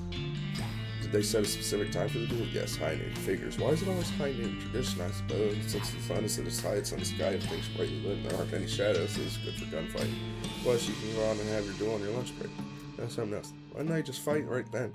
Because it was dark, you can't have a gunfight in the dark. No, I get that, but they could have just had a regular old fist fight. They were mad enough to shoot each other to death. Why not punch each other? Well, without getting too psychoanalytical, these guys are gunfighters. I mean, they counted that as a significant part of their identity. Fighting without guns was not just outside their wheelhouse. They considered it a waste of their time and talents. You're asking a Frenchy French chef to make you a grilled cheese sandwich. What happened next? On the next day, they both showed up shortly before noon and squared off about 30 feet from each other. When noon struck, McCready fired fast enough that Timsbury didn't get a shot off, on account of having his head blown off. It's pretty much the long and short of it. I'll ask you more details. What weapons were they using? McCready had a .45 caliber single-action army revolver. Timsbury had an older model 36 caliber Captain Ball Navy revolver, which he loaded with paper cartridges instead of packing the gunpowder by hand. Objection. Those are significantly different weapons. Are you kidding me? They're both pistols. Modern cartridge revolver versus an antique cap and ball loader? Ridiculous. That antique was in production until 1873 and was considered one of the most reliable, popular six-shooters in the territories. Furthermore, the restriction against differing weapons in a duel is about pistols versus rifles, or the proverbial knife in a gunfight, or, as a more recent example, a nitwit trying to argue the law against a professional attorney. It's a bit harsh, we're done here, get out. Alright.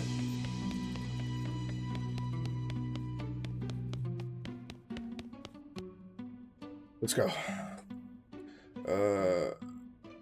Ahead. Cheating. Go on. Okay, go on. I have to ask for more details on it. He fired at exactly noon, yes. As soon as the church bell started ringing. You also mentioned McCready's pocket watch. Yes, he had a fancy pocket watch chime on the hour. Is that important for some reason? I guess not.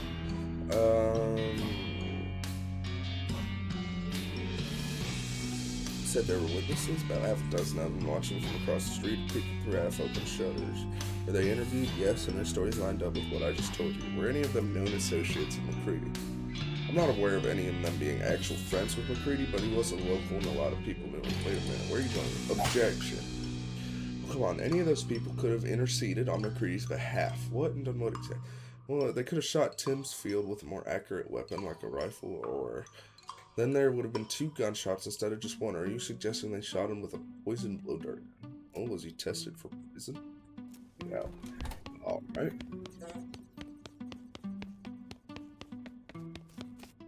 Let's go. Seems fair. I have questions. What day of the week was this? Monday. Everyone's always grumpy. Just make the weekend. And so now, no, go on. Go on. I'm gonna have more details. He fired at exactly noon, because there was a second option here. So McCready fired as soon as the church bell struck noon. Yes, that's what I just said. We've got a point to make. Are you just stalling for time? Objection. What the heck? McCready fired at the wrong time. What are you talking about? He fired at exactly noon. What church bells? There are witnesses. That's right. He fired at clock, but the duel is set for high noon.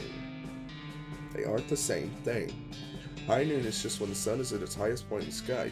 Depending on geography and the time of year, it can be hours different from clock noon. McCready fired early, and that makes the duel illegal. So what do you say to that, counselor?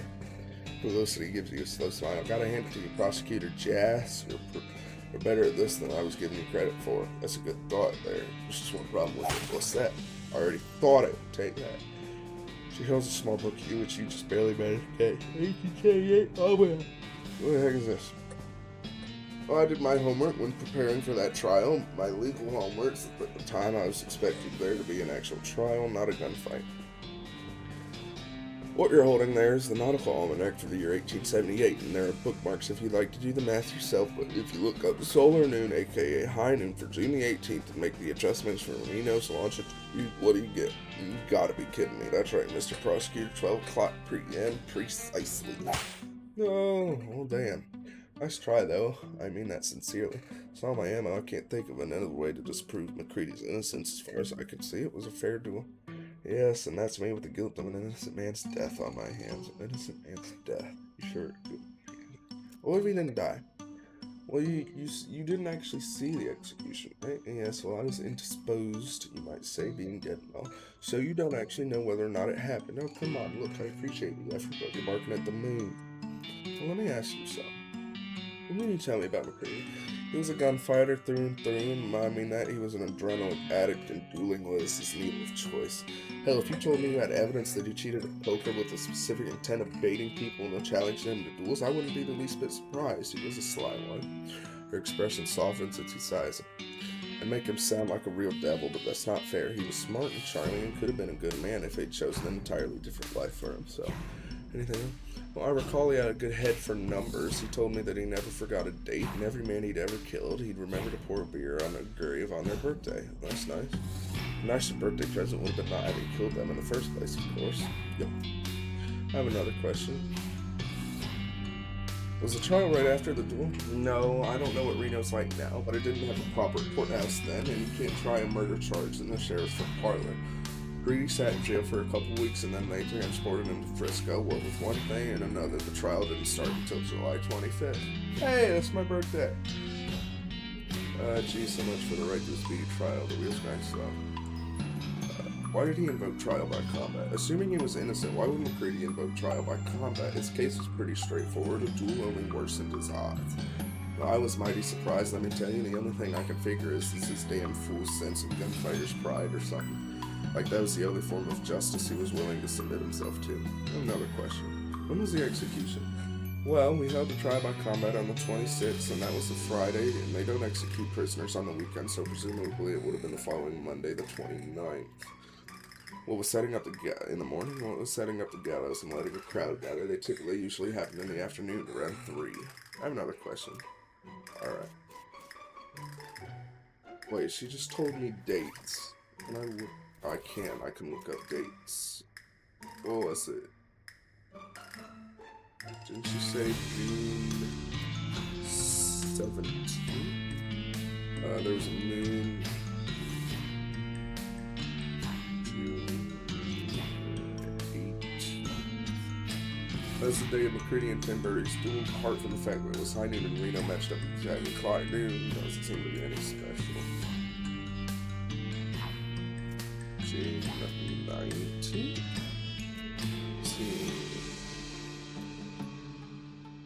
Date. What'd you say? July 25th. That was when McCready's trial started. No special astronomical events that day, as far as you could tell. July 26th. It's the day Felicity Wainwright was killed in a trial by combat. Sad that there doesn't seem to be anything. You say another date? Question. Duel. 25th was the execution. 29th.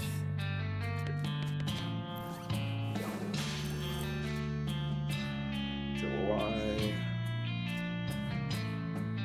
29th. That was when McCready was going to be executed. Let's see. Wow, wait a minute. According to this, there was a total eclipse of the sun that day, centered right over the Western Territories with its totality at 2:47 p.m. It's a hell of a thing. Yes, it is. Got a question. I looked up July 29th of your almanac and get this. There was a total eclipse of the sun that day. What? Now you're just making it. No, look for yourself. Totality at 2:47 p.m. right over the Western Territories. Well, that's quite a thing. But I don't see how that affects fate unless you're suggesting. Right, it was the perfect opportunity for McCready to escape. It's absurd. Absurd like a fox. You said it yourself, but McCready was really good at remembering dates. He could have read about the eclipse at any time and stored that knowledge away for future use, like to give himself an advantage in a duel or something. I mean, this is reasonable as far as it goes, but McCready couldn't have worked the eclipse into his escape plan because he didn't have any say over the court schedule. You said, what with one thing or another, the trial didn't start until the 25th. McCready could have caused any number of those delays himself by faking illness or messing with the horses or anything.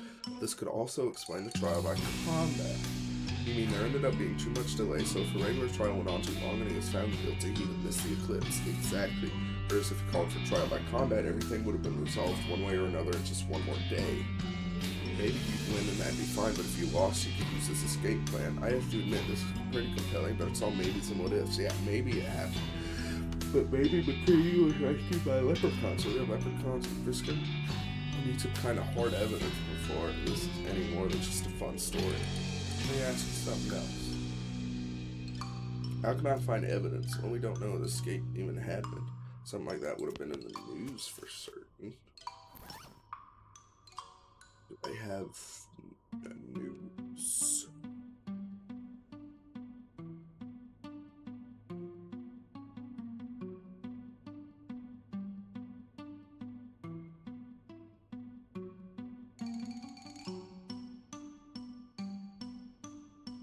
I don't think I have like a newspaper.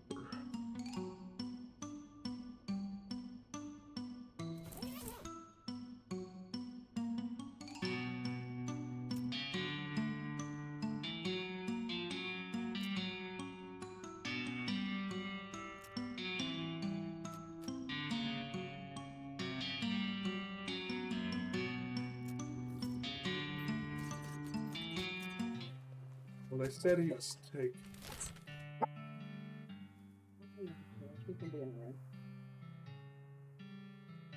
They said he went to Frisco, so maybe there's news in Frisco about it.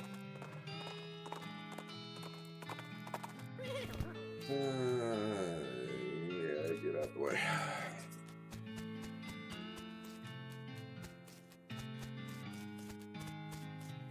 I can't go in this station in this cutscene. What about here? What can I get you? What can you tell me about Frisco? What you got? Who's gonna use brawl? Alright, you ain't got anything. Let's go back.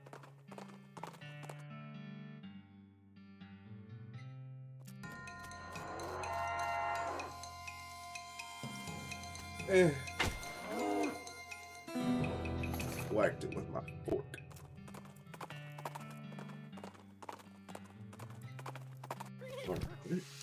Well,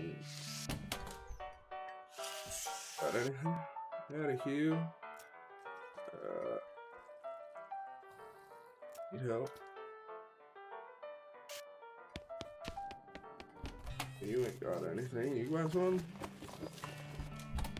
What you got? I got a package. Yay! What did you get? Package is empty, or maybe it was just sent you kind of special air. Breathe it in, you sniff inside the package. It was special air. Can I?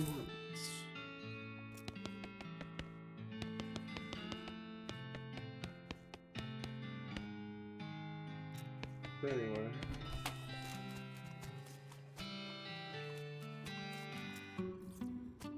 What is this? Oh, I haven't been in here yet. Oh, yeah. Nearly empty herbicide. Hedge clippers. Custom stagecoaches. Oh, something on the floor. A hammer.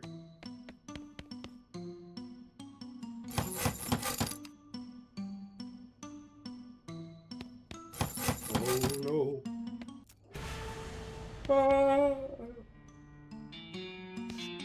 Who are you? I got slaps and smoking a cigarette. Hey, what's up? You work here? You parking attendant or something? Yeah, I guess. It validates people's parkings and all that. Can you come on break? Oh, everyone's on break. What do you mean?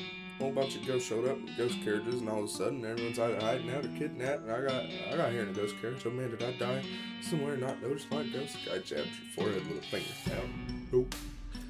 Alright, we should probably get back to work. Yeah, why is that? Because I'm gonna rescue all the other employees, and they're gonna come back and catch you slacking if they'll be ticked. Alright, fine. Just let me finish this smoke before you get all heroic. Alright. What we got? What's this? Boring tools, drills, all spools, boring. What's it? It's a lathe. Hey, maybe you can make that billiards key. That's wobbly. Lathe, there's a peak until the key's fixed. I got a balanced billiards key. Alright.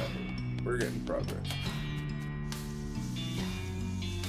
News. Would you have news? Seems to be happy, cranking, validation. Hey, they let you smoke in here? Let's just say they haven't successfully stopped me. Well, actually, no, if you can do it, I'll give you a hint. I don't like working. Can you validate in park? That's right. That doesn't actually take up space, though. It doesn't count as park. Ooh, don't know what this machine does. Gun Manor souvenir tokens. Oh, and they negotiate a better deal. And a staggering display of business acumen convince the machine to give you a discount. I'll buy another. And another. I got 3 of them now. An old frame photograph. Terry Gunn assistant accepting the 1869. Why didn't we think of that? Award for excellence in inventing from the National Academy of Profitable Sciences. I haven't greeted you. He now stands perfectly silent. As for info. Thanks for freeing me. You still kind of have marks with an engraved expression on your face. I'm hoping they fake tight. If not, I can always Never mind. To my hero and savior. Personalized shot glass. Is that your name, Cecil? Sure, you're not bad at the shot. Now it's over.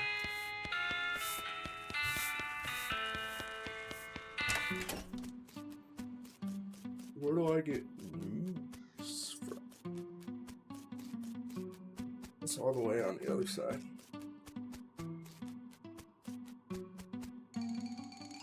It's an affirmative plaque about the hedge maze. Gun Manor Hedge Maze was erected in 1888 for the entertainment of guests and the family's then 2 daughters who are welcome to meander its path, though we recommend a caution during the winter. Below is a hastily handwritten note. Actually, we're recommending staying out altogether because some crazy wizard movement has been animated with shrubs. Alright. What's over there? Alright. Gun Manor Hedge Maze.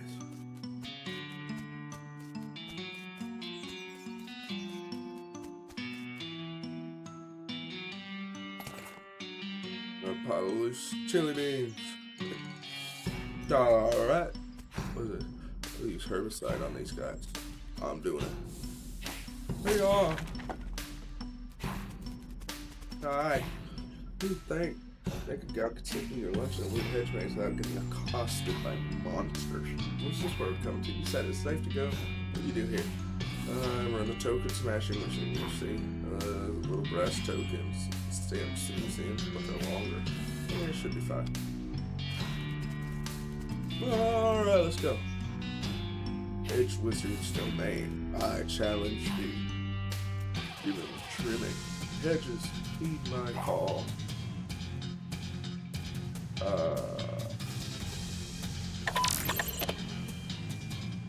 Great Northern Wizard. Retreat. Let's chase that jerk down. What is this? This big topiary W. Maybe it stands for why would somebody make a big topiary W? Not far enough. Just heed my call. Blast them. You didn't do anything. Thief.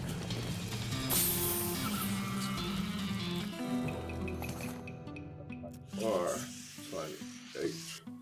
H is for hedge, probably. It's initial. He's got nowhere left to run to, assuming that weird portal thing behind him is exit only. Heed my call.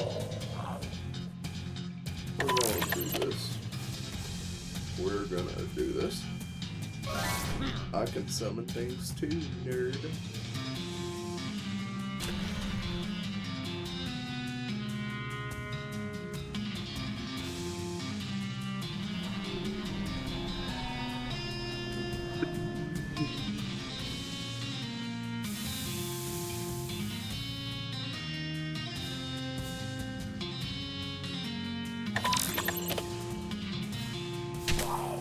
Yeah.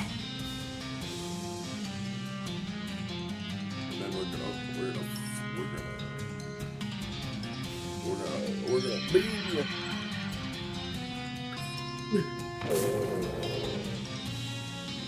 Here, get the wizard.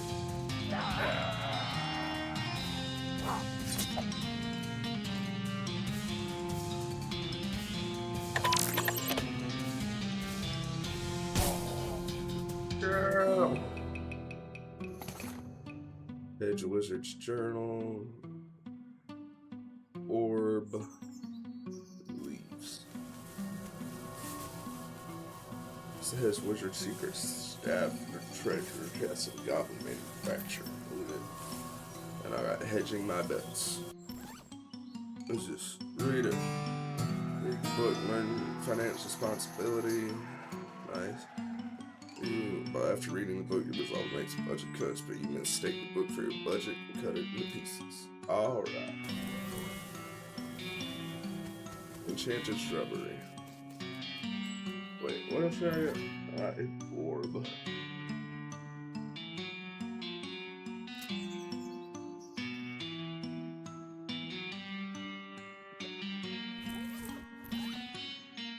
Private. It's full of terrible poverty. Everlasting shrubbery, nobly leaf crowned. Whence comes all joy, sweet Thy fragrance wondrous, thy strength. Namaste, my lord.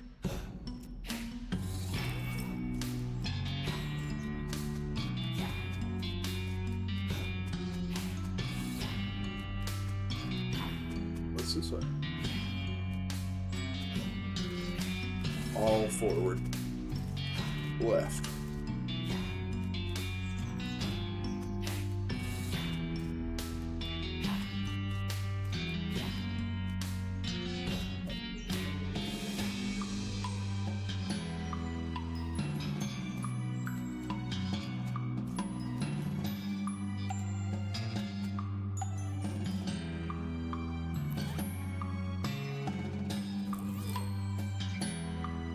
I want a hat.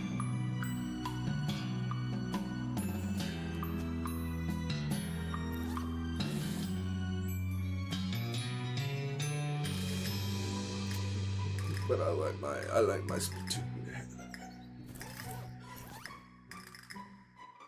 Can you give me clear? I'm sorry about that.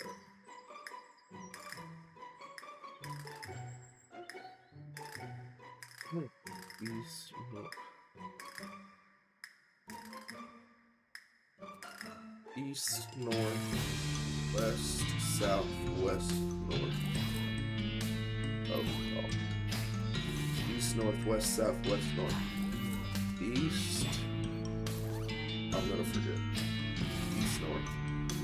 East, north, west, south, west, north.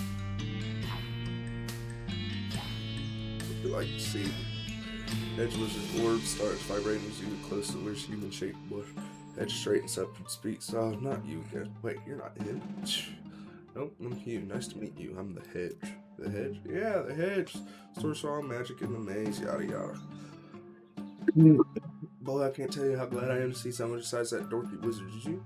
Yep, took care of him. Thank you. I made the mistake of granting him a boon, and he started treating me like a god or something, coming around all day to day, just prostrating himself before me like a huge dweeb. Just awful. I mean, sure, I'm powerful and all that, but it's not like I did anything to get this way. I'm rooted to the ground, for heaven's sake. I just grew this way. You mentioned a boon? Oh, yeah, sure. I guess I use that much for getting rid of that clown. Here you go. Hedge bends towards you and touches you with one of his balls. I've been blessed by the hedge. Thank you. I mentioned it now. I should be getting back to my business. You can see yourself out, right? Yep. Alright, so what the hell do I have left? What's all this? What is this? Look at that crazy thing. I'll kill it.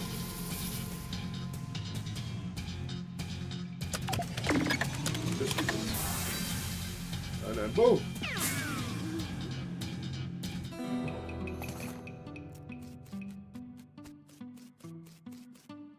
Tokens only. Make a wish. You want the token over the well and try to after you accidentally drop the token in the well. I wish I had that token back. Here's some chimes and a rope appears and the wishing bells cross me. How about that? Alright. That's the token you dropped. Hey! Oh, well that's a nice. That's nice. Wasn't there a third way? Yes, there was. Gun Manor Hedge. Local weed. Clown War. Tea book. Tea service with tea leaves. Pot full of tea leaves. All I need is some boiling water. Oh. Meat bush. Oh yeah. Frisco poppy. Shockweed. This arch is overgrown to the point of impassibility. Undergrow it. Oh, that's convenient. Well, I just so happen to have tea service now.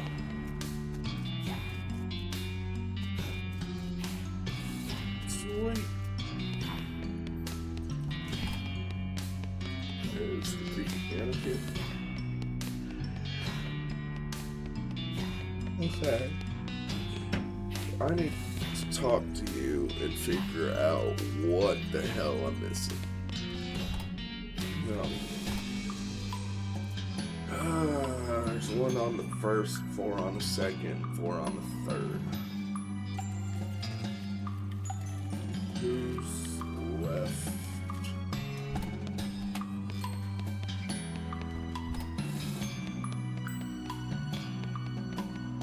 Oh, Pant Man. Hey. She can't find legless pants. How about this? Legless skirt. Look, I understand that genderization of clothing maybe shouldn't be a thing, but I'm kind of old-fashioned. Did I say skirt? I meant a kilt. What's a kilt? It's a special kind of foreign legless pants for men. Ghost tries on a kilt. Hey, it's really nice. Thanks a lot. With his pants problem solved, he dissipates into the ether. Yup. Alright, so I think that eliminates the first. Alright. Hi, angry lady. None on the first, 4 on the second, 4 on the third. Second, 4 on the second.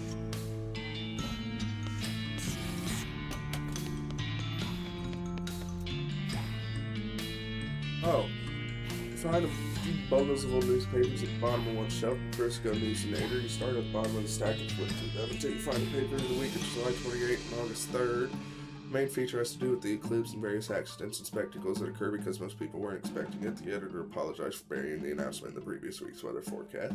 Most notably, all 3 men scheduled to be hanged on the 29th escaped in the confusion, and only 2 of them for recapture. Fortunately, their names aren't given. You don't find anything else relevant to the case, however. You're putting the papers back in order. A headline on a more recent issue catches your eye. Husband of famous miner missing. The article is light on information, but apparently Mrs. Gunn husband Dan vanished on the road while traveling dirt water on business about 6 years ago. Law enforcement suspected bandits, but no evidence is found. Kind of grim. Yes. What do I need to do for you, Gunn? Quiet, please. Oh, I never actually did make the thing, did I? First floor. Well, I found news. Maybe now I could go back to the, Frisco. Check it. I got some stuff and make a silencer. Drill a hole in each animal because of the rooms. Soak the stuffing in a vat of acoustic dampening. And I got a silencer. Alright, let's go back up.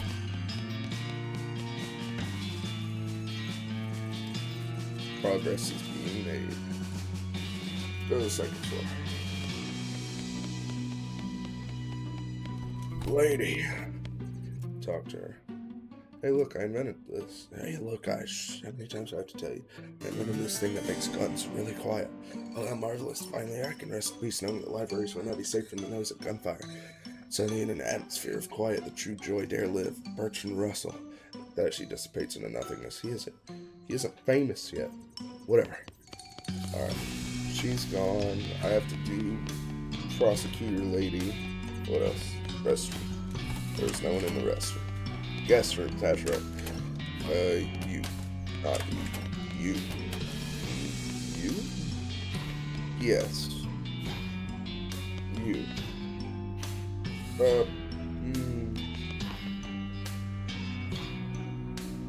Did I ever figure out how to make one? Cheap cigar. Puff. You light the cigar and take a single puff. Alright.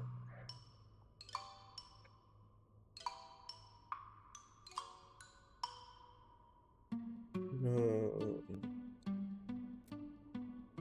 You stuck this in one of those cigars you found. Oh, insert the item. Hey! Well,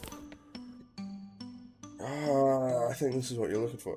That's an exploding cigar. Yep. Sometimes a cigar is just a cigar, but not this time. What you use for the explosive?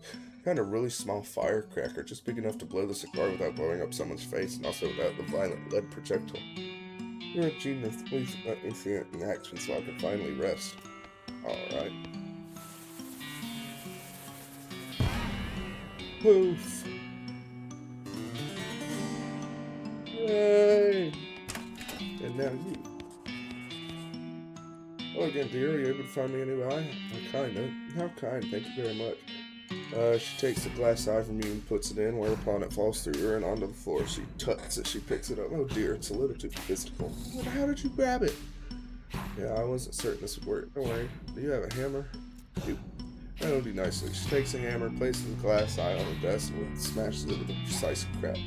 Perfect. She gives you back the hammer and plucks the ghost of the glass eye from the shattered fragments after blowing the dust off it. She tucks it into her eye socket. That fits you much better. Does it work?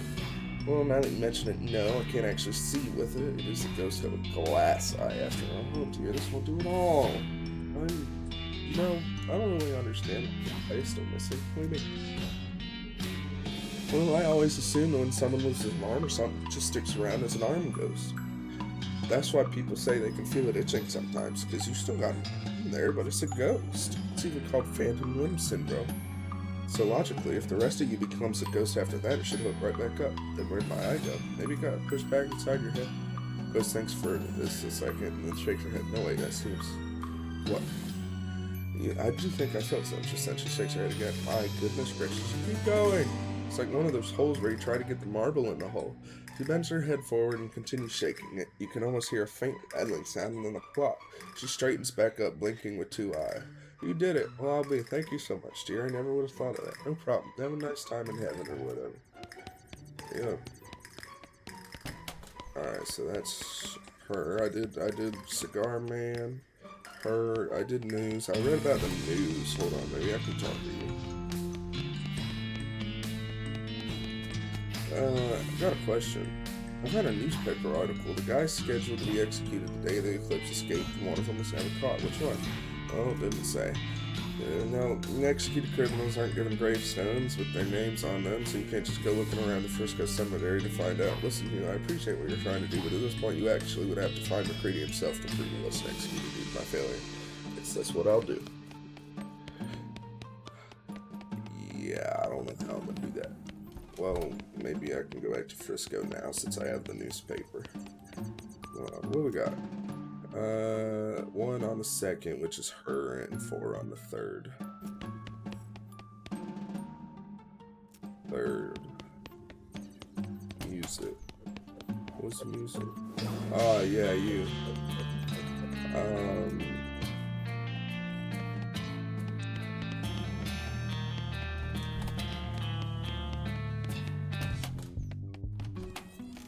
Yep, this is it. Sure did. Here you go. No, that's wonderful. Thank you. She serves the tea, and the 4 of you, okay, well, not the doll, sip it with your pinkies extended in genteel fashion. Then, with a giggle and a wave, she fades away. Rest in peace. Oh, thank God. I thought that would never be over. Look at me. I'm shaking like a leaf. Kind of freaky situation, right? Having to deal with little kids freaks me out bad enough. Having to interact with a ghost of one was fun. Anyway, thanks for the rescue. I need to get back to work. Run the candy counter.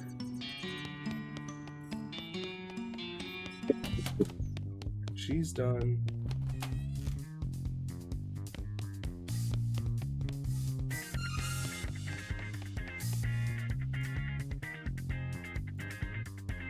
Darn, you can find a diary clip for your son, except that it truly always decided to sleep away. Now she was thankful someone called Uncle Chet.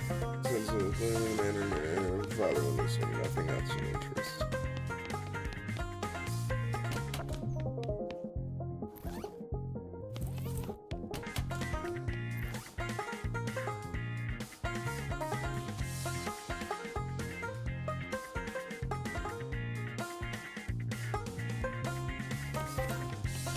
How am I gonna get music?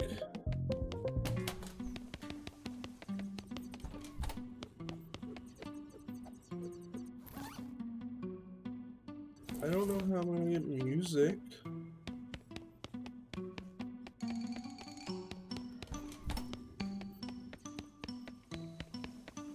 Oh, so there's her. Do I do everything in here?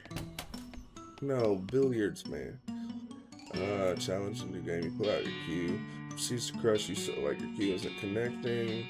Totally new to this. You got a chalk or cue. Can I borrow yours? I think it's chalk. Wouldn't work. I have chalk.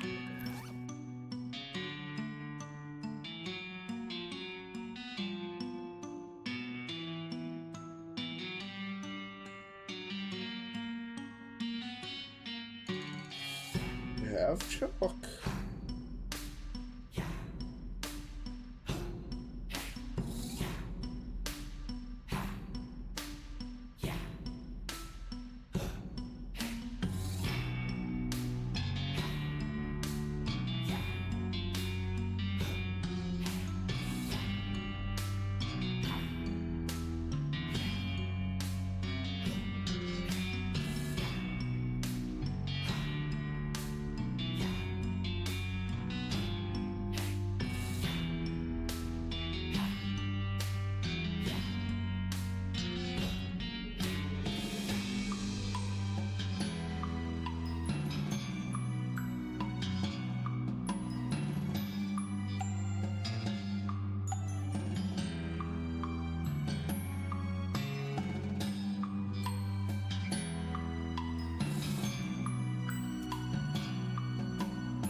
I don't think I have chalk.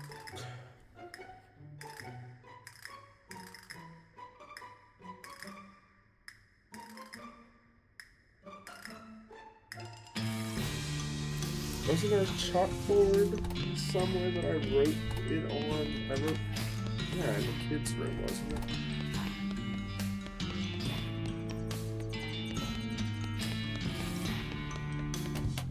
Yeah, take the chalk.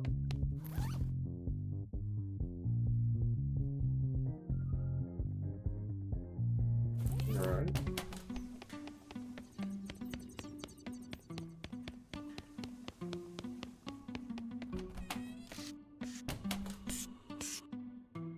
I challenge you. You chalk up your cue and a ghost rack the balls. It's a close match. You have to consult that geometry book a few times just to work out all the angles. The game comes down to a fight for the 8-ball. You manage to barely squeak out the win when the ghost catches an unlucky bounce off the corner of a pocket. Well, shucks. Nice shooting text. He whips you a finger gun salute and fades into nothingness. Hooray! The balls are now on a 5-ball.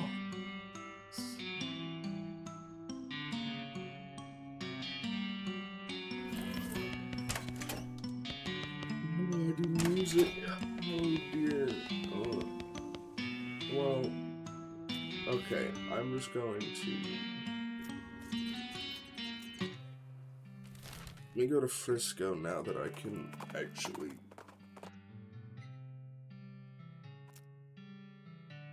Alright.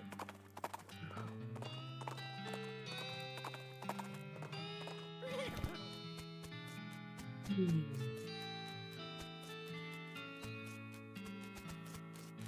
I ask about it? What can you tell me? Nothing. You can't tell me nothing. That was a big waste of time. Alright, let's go back.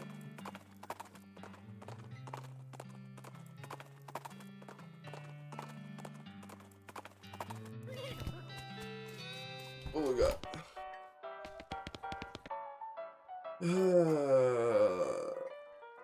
We're here with a fella named McCready. Hey, McCready, nope, don't ring a bell. Would have been about 17 years ago. Heck, I got a long memory, but not that long. I only started working here 6 or 7 years ago anyhow. Look at the guest register. We only keep those for the last couple of years. The only place I know that might have the records as far as what you need would be the post office. Alright.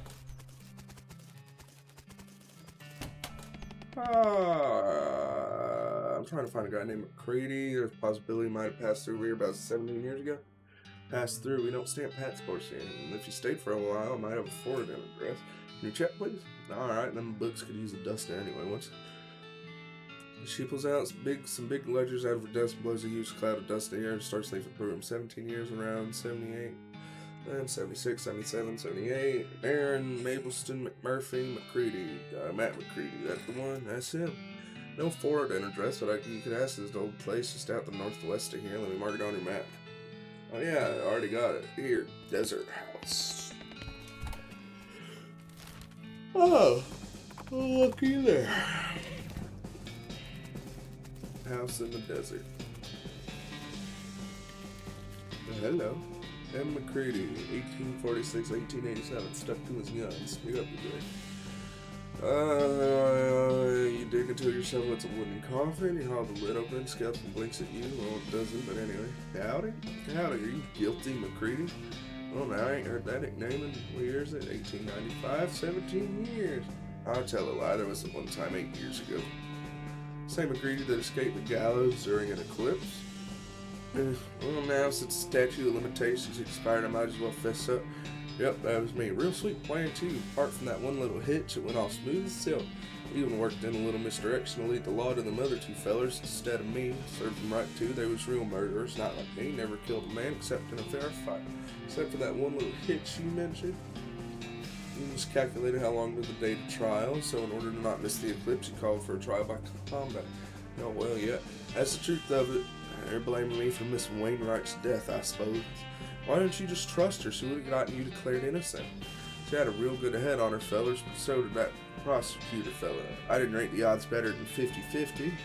Not good enough. And anyway, the trial by combat was part of her job. She should have been ready. I just think she trusted you. She's a ghost now because she feels guilty about losing that trial. I spent ages trying to convince her you weren't innocent, and she backed you every step of the way despite the fact that you got her killed and you don't even care. Hell, you can bite your tongue, Sonny. You don't know me. Don't care. I did what I had to stay alive, and I feel damn guilty about what happened to Miss Wainwright, but I ain't taking all the blame for it. No, sir. She'll tell you herself she should have been better prepared, and just like she told me that day, apologizing with her last breath. I gave up gunfighting for her, gave up the only thing I lived for. That's how I felt about it. Gave up gunfighting? No, it weren't easy, but I did. I bought this house, bought this land, I raised some chickens, and had a little vegetable garden. The place has gone to hell since I died. It's a shame. Anyway, I never fired my pistol again, not even in a damn fence post. That's not what it says on your grave. Ugh. Read it again. That's the fellow that killed me, having a little ironic joke, I reckon. Someone killed me? You're only the second person to track me down. The first one was 9 years after the trial. Vic Timsbury's brother hunting for revenge. What happened? Well, he challenged me to a duel, and I told him I ain't doing that no more. He asked again, and I said no. And he hollered at me, and I took my pistol out the closet and threw it at his face so he could see how the cylinder was all rusted shut. And then he cocked his gun at me and asked me one last time, and I said no. And the last thing I remember was the bang. Jeez. Kinda him to bury him, though. I guess he weren't all bad. You want to see Felicity? You're gonna have to take you to her as a ghost. No, I reckon I'd go back to sleep. I ain't right, a dead fella walking around. Just tell her sorry for me, alright? Or you can give her my pocket watch, she'll recognize it. Holy shit. New games and an item. Alright, McCready. So long, Billy. And McCready stuck to his guns.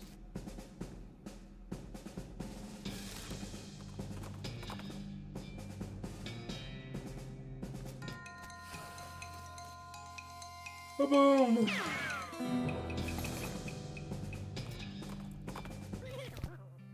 Alright. Take me back. Go to the main door. Come in, let me in. Wait, I need to go to the second floor.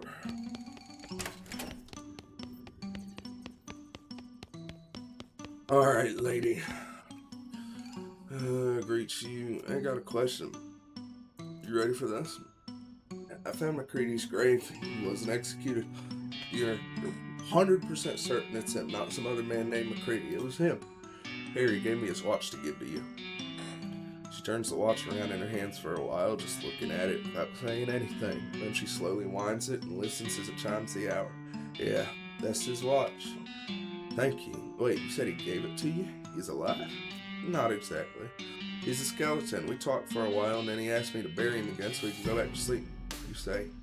Well, he confirmed our guesses. He knew about the eclipse in advance, stalled the trial for his escape plan, but he stalled it too long and decided to hedge his bet by calling for the trial by combat. I see. He gave up gunfight. What? He bought a little house and raised chickens, never fired his pistol again. In fact, he left it to rust. 9 years later, Timsbury's brother caught up to him and challenged him to a revenge match. McCready refused repeatedly, so the guy shot him. He said to tell you he was sorry.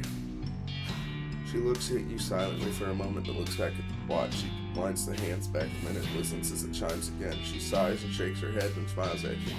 Thank you, Hugh. You make a damn fine attorney.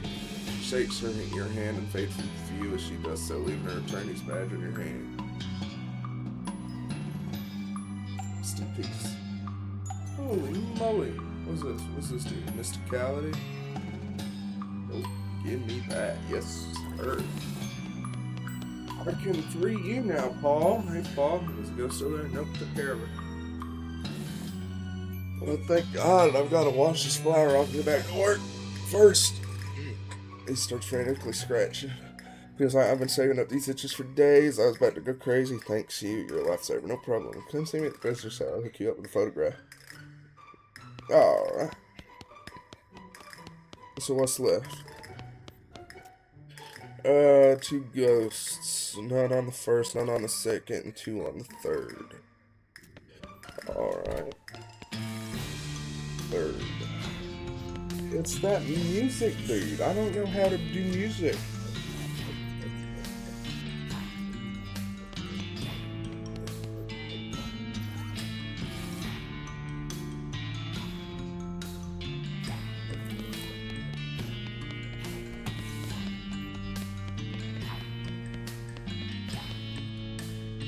Can I find sheet music in the library? Sheet music. No. Newspaper, keep looking. Interesting. That's enough.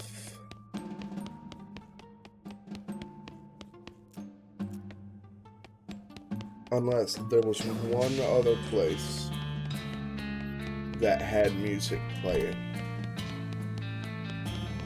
Hold on. There's one place that I can think of. Yep. Looks like, yep. Spooky lullaby sheet music. Composition of this painting is bad in every way. I knew it. I remembered that creepy music box. Oh wait, I need to stay here. I think this is where I need to be. Where was it? Here? Oh wait, no, this is the right place. I'm thinking of a pool ghost. Hold on, I'm coming. I'll see if I can think of a way to help. Play the low. Oh.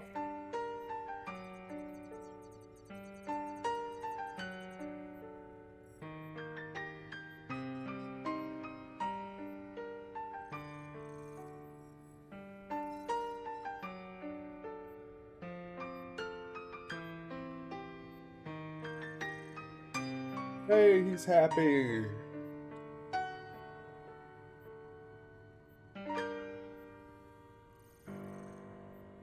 Yeah.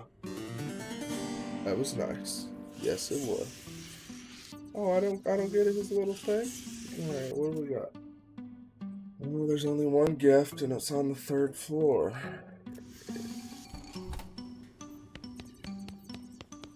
I'm on the 3rd floor, right? Yeah. Who? I did the music, right? I just did the music.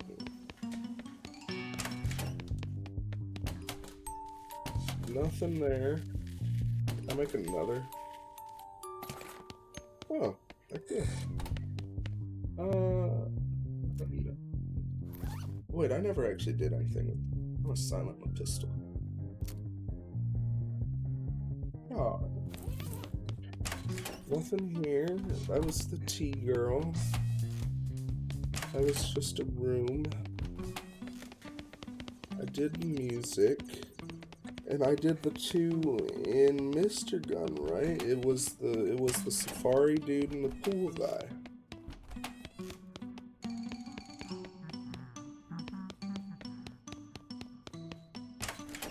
Is there one in this room? Is there a bowling ghost? Oh.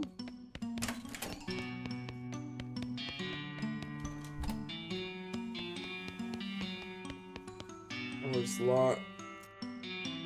Yeah, it's Hugh and Florence, man. The ghost hunters, Florence and Hugh, whatever. I do feel significantly less haunted. You get rid of all the ghosts? We sure did, man. Actually, my scanner says there's still ish. Yes, ma'am. All ghosts accounted for. That's splendid. Come right on in. Right? Yep. I figured. I had every other one. Hello, Miss Gunn. Hello, Hugh, was it? Thank you so much for getting rid of all those ghosts for me. Yeah, about that. Turns out there's one left. Oh dear, I need you to take care of that before I can pay you. Mrs. Gunn, I got some bad news for you. What's that? It's you. You're a ghost man. Well, I'll be. When did that happen, I wonder? My condolences. Oh, thank you. You're very kind. You know, this does explain some things. Well, I haven't had any appetite for months, nearly a year, in fact. They keep sending food up from the kitchen in the dumbwaiter. I've just been dropping it out the window and sending the empty plates back to the chef whenever Felix hurt. It's also the fact that you're translucent. You know, yeah, I thought it was just cataracts. Mrs. Gunn, this prompts a question, you know? Why are you a ghost? Well, I'm sure I don't know. You're the expert. Perhaps you can tell me. Actually, it's me. I'm the expert. We have some kind of unfinished business, something that's tying you to this place. Now that you mentioned it, I suppose I do. You mind telling me that? My entire family disappeared a few years ago. My husband and my 3 daughters. Oh, Jesus, saw their rooms. I didn't know they were actually missing. I guess I assumed they were just out of town or something. The sheriff suspected they'd been kidnapped for ransom, but no one ever made any demands. They just vanished, and I never found out what happened. I always thought they were taken away by ghosts. Why do you think that? Oh, I always felt guilty about how many people have been killed by my invention. Belt buckle? The gun. All right. You know, I used to worry about their ghosts would come back and haunt me. When I built this house, I had an electrical anti-ghost field installed in the walls of this room. They couldn't get in. Awesome. It doesn't affect you. Well, I'm sure it would if I attempted to walk through the wall, but it never occurred to me to try. Well, after Dan and the girls disappeared, I became so sure that ghosts had got them, I locked myself in here. After donating the rest of the house to the Historical Society so that there'd be someone to look after the place, you know, I feel rather silly about the whole thing. Well, silly? I mean, ghosts do exist, obviously. Well, yeah, but now that I'm a ghost myself, I can sense the presence of other ghosts, and they only just arrived in this house yesterday or the day before. That was when I called for the exterminator, you know, and I didn't even question how I knew they were here, but I don't think there have been any ghosts here before then. Why'd they all show up yesterday? Couldn't say. They all seemed very angry and confused, but since they couldn't get in here, they gave up and started wandering around the house. They gave up quite easily, actually. Maybe because you were already a ghost yourself. Well, Miss Gunn, what are we going to do with you? What do you mean? You did contract me for 13 ghosts, ma'am. You are the 13th. Oh, yes, obviously. I could simply renegotiate the number with you, but perhaps you should go ahead and exercise me or whatever you do. I'd rather find a more peaceful solution. Peaceful solution? Well, we can also release you from your ghostitude by solving that problem that's keeping you here. In your case, I guess that means finding out what happened to your family. You know, I'd be very grateful if you could. I assume they're dead, to be honest. I think we've gotten used to that fact, but I'd surely like to know what actually happened. See what I can do. Oh, that part.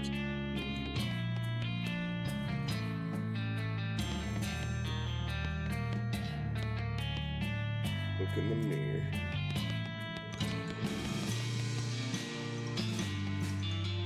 Harry is not understanding any of this. Why isn't Lady see through being? Why are all these humans seeing through? Well, they're ghosts. Sometimes if someone dies in a violent way or with really important unfinished business, they come back as a ghost. What? Crazy. Those goblins don't have that? No, so confusing that would be. And so many of a Gary everywhere. Madness. I really don't understand you guys. What's this thing? Breaking case of attic. We got an attic opening stick. Not yet. Hopefully soon. Where the fuck would the attic be?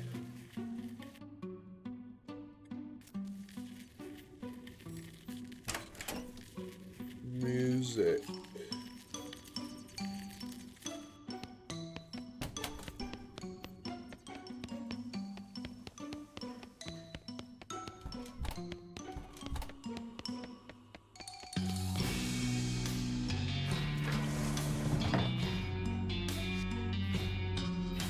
No. Hex.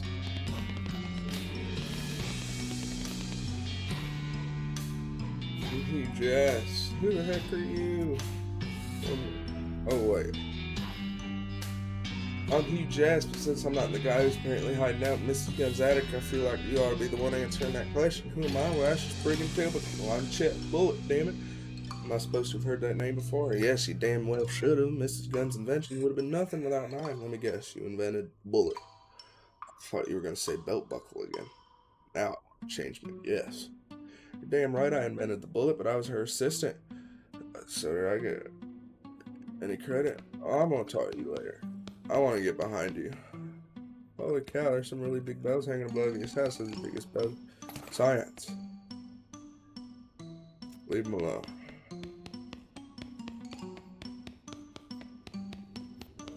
Florence, I have science things.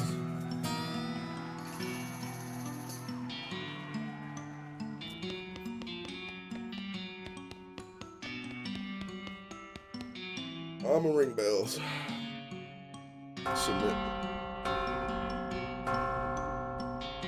That's a pretty good bell. Set the tones.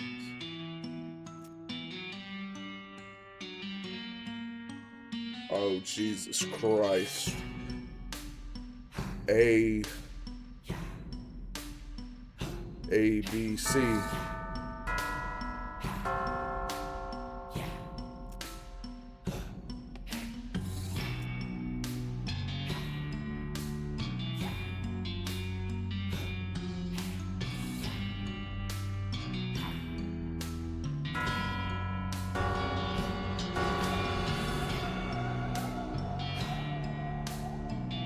Oh wow, that was pretty spooky. Gave me a pretty specific kind of chill. I think it probably someone goes that way. Really, nothing seemed to have. Because there are ghosts in the house. I'm a spectral nation. Okay, so I don't really need elaborate justification. I want to know how to summon ghosts. Damn it, Google.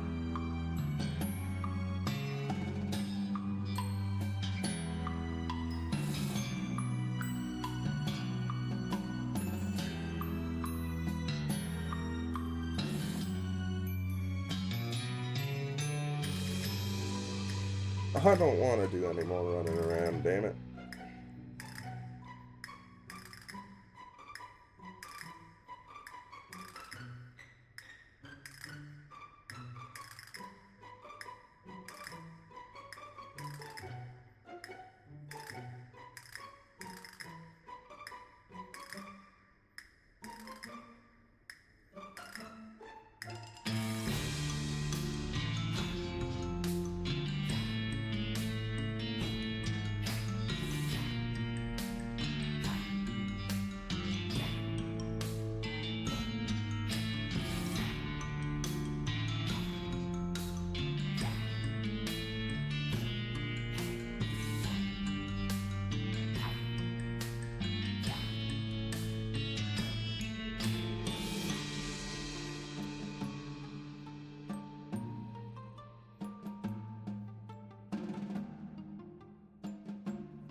Oh, that's not really getting me anywhere. Hold on.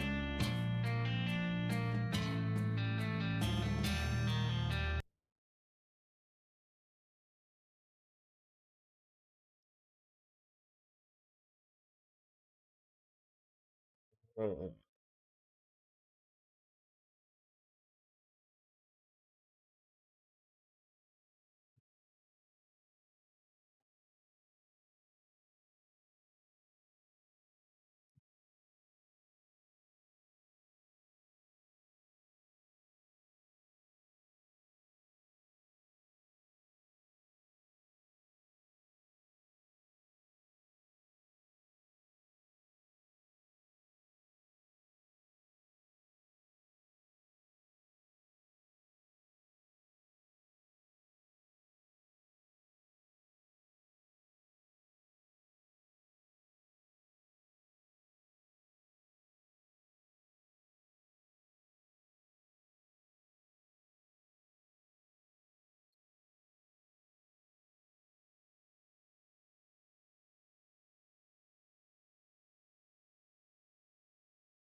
okay, I think I figured it out.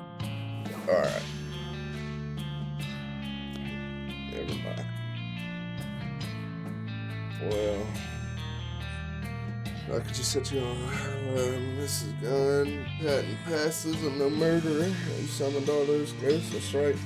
Basic seance. You don't seem like a small.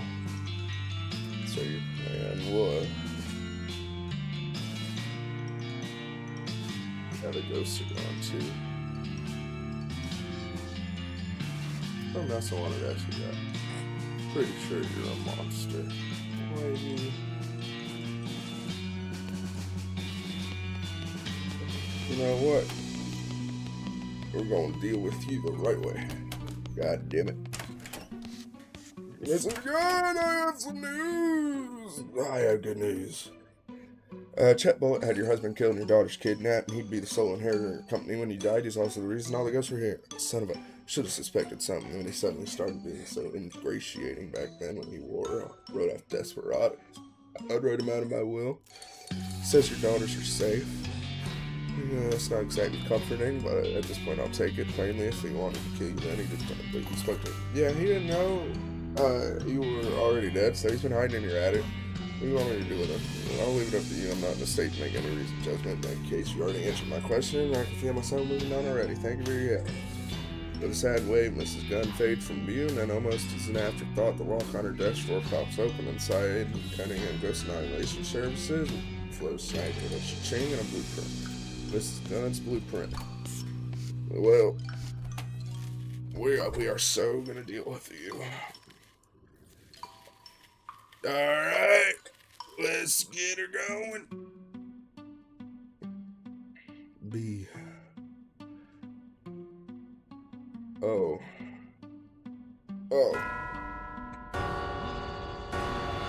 Get 'em.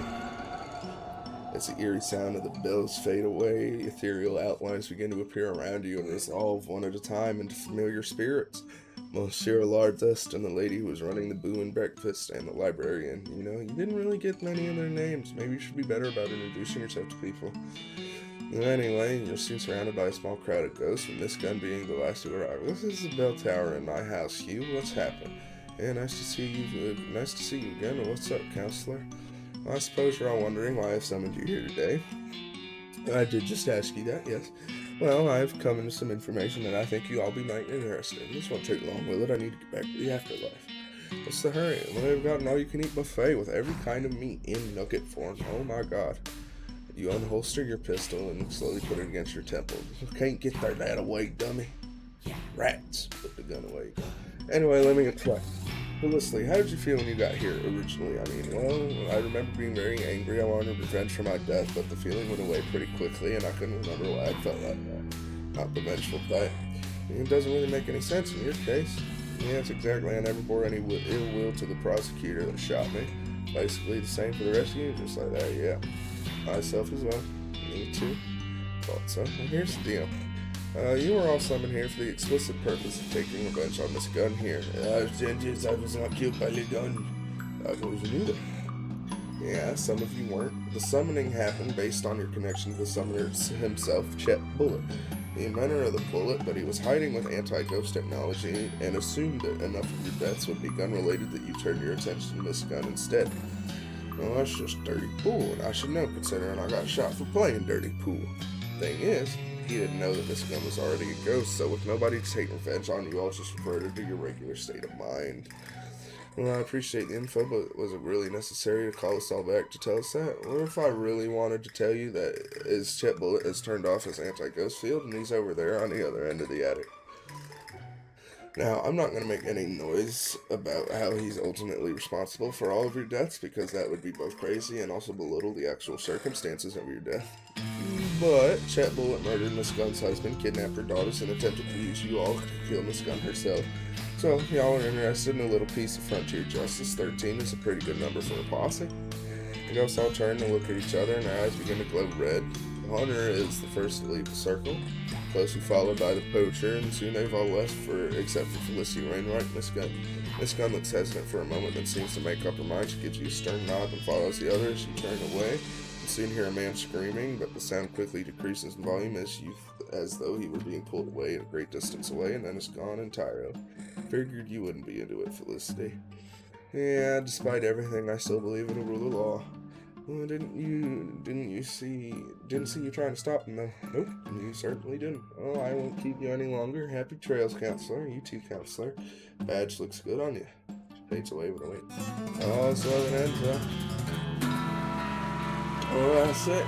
You reckon that your careful recon of the situation brought some true reckoning to Gun Manor. Congratulations on getting the best ending. Feel free to wander around the grounds and enjoy the scenery. Maybe wrap up some loose ends, but otherwise you're pretty much done here. Thanks for playing Reckonin to Gun Manor. There's just a weird black scorch mark on the floor where Chet was standing. Yeah, I got the best ending.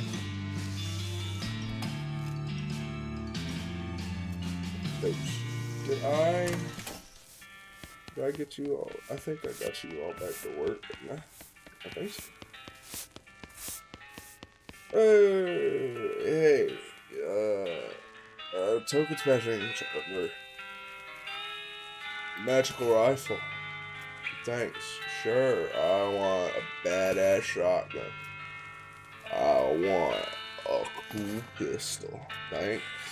No thanks. I'm gonna negotiate a better deal. And I'm gonna keep this one in pristine condition. What do you have?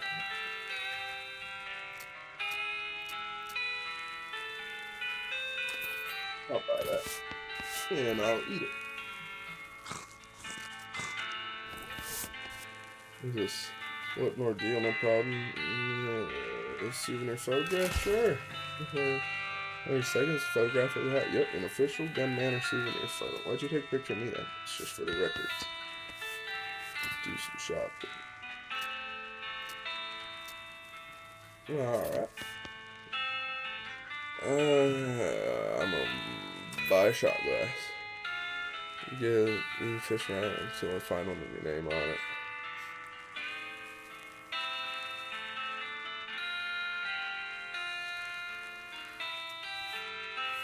Whee.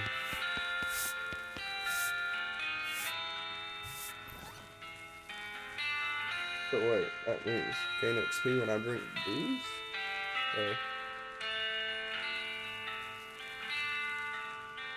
There's some booze.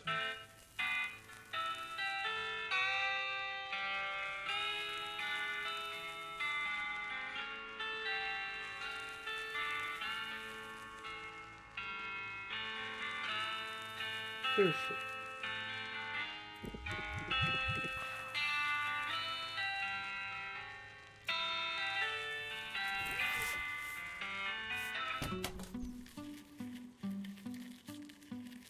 Alright, I think that's it.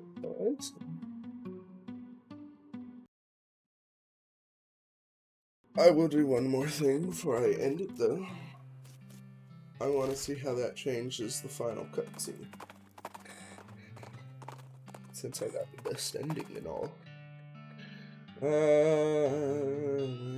Peeking cautiously, discover what's doing. Targets practicing, notes, sculpting, look. Take another look. It does look like an owl, albeit. I'll help you. You teach a goblin a small wind spell to help him guide his bullets a little more accurately, and he gratefully gives you a handmade ring in exchange. Hey! Alright. Final cutscene, baby! Show me the final cutscene. Some folks say endings don't matter. Others, they like to know how things turn out. With the trains running again, Frisco thrived. People came from all over. They didn't have to do it on fire. Yup. With the railroad, Norton ousted and found himself the most reasonable city. Yup. After you got settled in, Gary climbed, and a lot of Garys. Thanks to you, Gun Manor reopened and delighted tourists for centuries. The residual positive psychic energy created by the ghosts you helped leaked into the local water supply for decades to come. The businesses that sprang up near the manor were characterized by their environmentally friendly policies and charitable giving. After she finished getting the bakery boys up and running, Louise moved to Frisco and opened her own shop specializing in artisanal breads and pies. Unfortunately, after some unknown vandal kept breaking in at night and destroying all the pies, she had to switch to a breads-only business model. Alright. Photography, owl. Yep. Kurtz left the fort, shut up shop.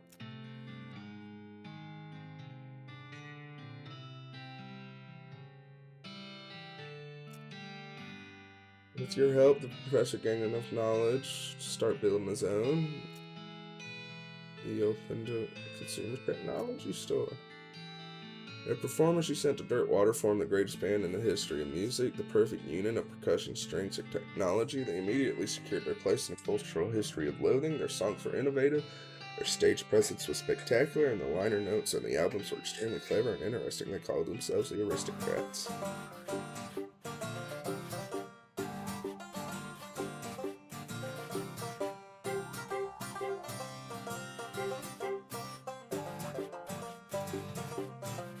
Solved all of Breadwood's problems with the increase in morale and civic resources. They were able to clear the weeds from the road, fix the well, new coat of paint. They even managed to get the horse into rehab. Alright. Olive Garden and Cactus Bill lived happily ever after. They even had a few young'uns. Oh, look at that. How was that? How would that work? I don't want to know. Chuck continued to run his blood and breakfast without incident. Alright. You won 4 of the reenactments. They still talk about you. Remember when that fella came through? Yeah. With your help, Roy Bean. Yep, Roy Bean. Dirtwater came. They thought on top of this. They knew my name. They put a little plaque up.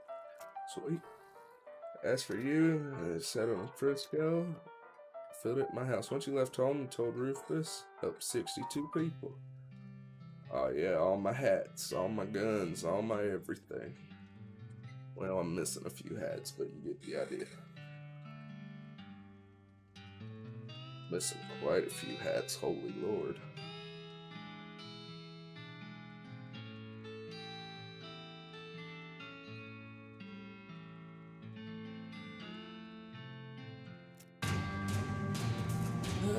Signal from hell.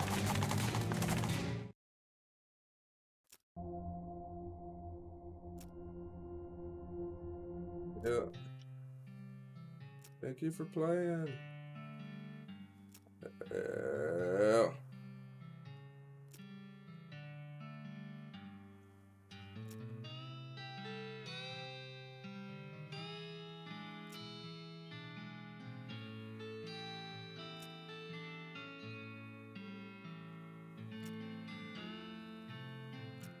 The end.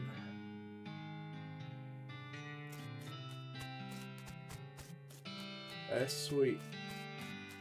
But I did forget one thing, and then I'll call it there. I didn't make the gun that I had the blueprint for.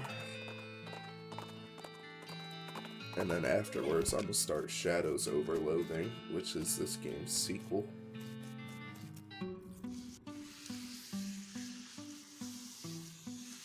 Alright, we're going. Why are your eyes still following me? I don't like it.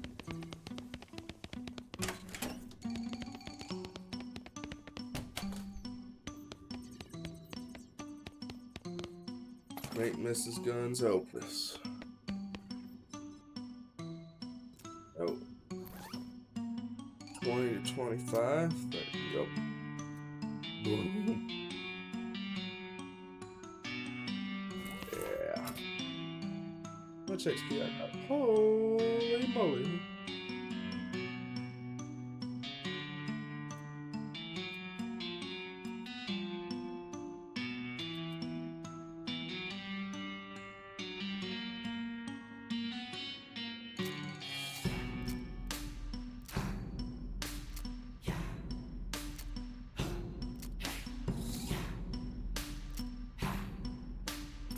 Alright, I'm gonna leave it there. Because I think that's all there is to do here. I can check Steam achievements real quick, see if I am missing anything. Might do it. Library.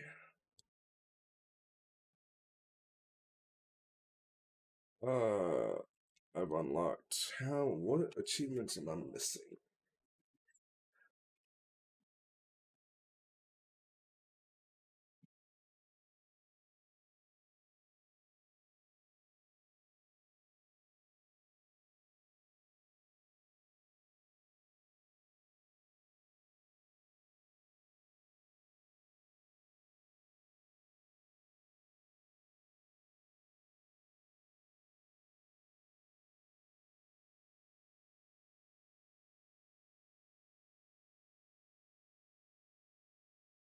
Alright, yeah, I think that's done. So, I think we're gonna leave it there, gentlemen.